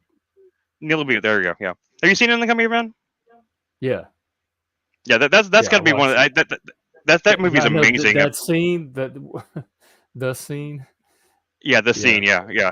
That breakdown at the end of that movie is one of the most devastating things I've ever seen in a movie. It is so hardcore. I've only watched it once. I think I could only watch it once. And it's like there's no violence. It's just emotional violence. It's like the most emotionally violent thing I've ever seen. Just like this dude. I mean, if you've ever heard of it, Sarah, it's a movie where these two men this one man just destroys his other guy just for the hell of it, and it's kind of like, but they're both kind of terrible in a way, but it's it's devastating to watch. What's it called? In the Company of Men. Oh, I couldn't bring myself to watch it ever. It sounded too horrible. People we all talk about like it's the most horrifying thing. People think it's like really horrible, like ultra violent or something like that. No one dies. I mean, no one gets hurt in that but way. It still manages to be it still manages to just horrible. It just rips your heart out of your chest. It does. Minute, is it the David Mamet one? No, this one was it's kind of similar. It's very similar to a David Mamet-ish kind of play, kind of like Oleana or something like that. I'm a big David Mamet fan. But yeah, it's like what's the guy? It's Aaron Eckhart. It's like his very first big performance, and it's like Aaron Eckhart's like this kind of alpha male type, and he's kind of like makes friends with this other dweeby guy, and like things happen. I decided to go from there. But like it's worth watching once, though. I think it's one of the most keenly observed movies or stories about what men can do to each other in a negative way that I've ever seen. But it's also devastating to watch. So anyway, but yeah, it's great. Nurse Betty was good. I saw it probably last time until 10 years ago though, but I'll definitely come see if we can check it out. I remember seeing it in theaters, and I don't remember much about the ending of it anymore. I haven't seen it in it's been a while. I want to see if it still holds up. I kind of like it's a mental health movie it's a dark comedy, and they take trauma and PTSD and they manage to make it funny. I don't remember it being horribly funny at the same time, but at the same time, I don't remember disliking it. I just don't remember Chris Rock and Morgan. I couldn't believe I was laughing at it. I just thought it was hilarious. Like you're laughing at this girl's trauma. Right. Yeah, I definitely I'll check it out. Because Chris Rock and Morgan Freeman were really good, and I remember that part. And I remember the and then of course Neil LaView. I think the movie he made after that was the remake of The Wicker Man, which is hilarious for all entirely other reasons. Have you seen it? Yes, right. Yeah. This man, that is something else. Nicolas Cage running around a bear suit, punching women in the face. That's just fucking insane. the first being that somebody would bother to remake The Wicker Man, that would be the first. Which is a great movie. The original Wicker Man is amazing, and like he made it in such a batshit insane way. Yeah, it's so insane. Yeah, definitely. Okay, what time is that? Just send me the link like normal, and I'll put it in the server. Sure. Probably about 5:30 your time. Me and Emerald. Yeah, and seriously, this has been a great stream. It was really fun, man. It was really great. I think this is a really good one. Like we had a really good, lively discussion. Well, I'm here every day. On you too, there, Chris. What's that? He has the face of Satan on his. Oh, I put the logo. my new logo. It happens to be on your. It's just your stuff. Okay. It looks cool. It looks very cool next to you. I was like, God, it's the devil on your shoulder. Yeah, he's a devil on my shoulder. Like, I got the devil on one side, I got the devil on the other side. So I come. That's great. And not just the devil, but the Cajun devil. The Cajun devil. Yeah. Let's cast him out. That's hilarious. Oh my God. All right, good night. I love you all. I'm really fun. I'll play y'all out. Yeah, good night. Talk later.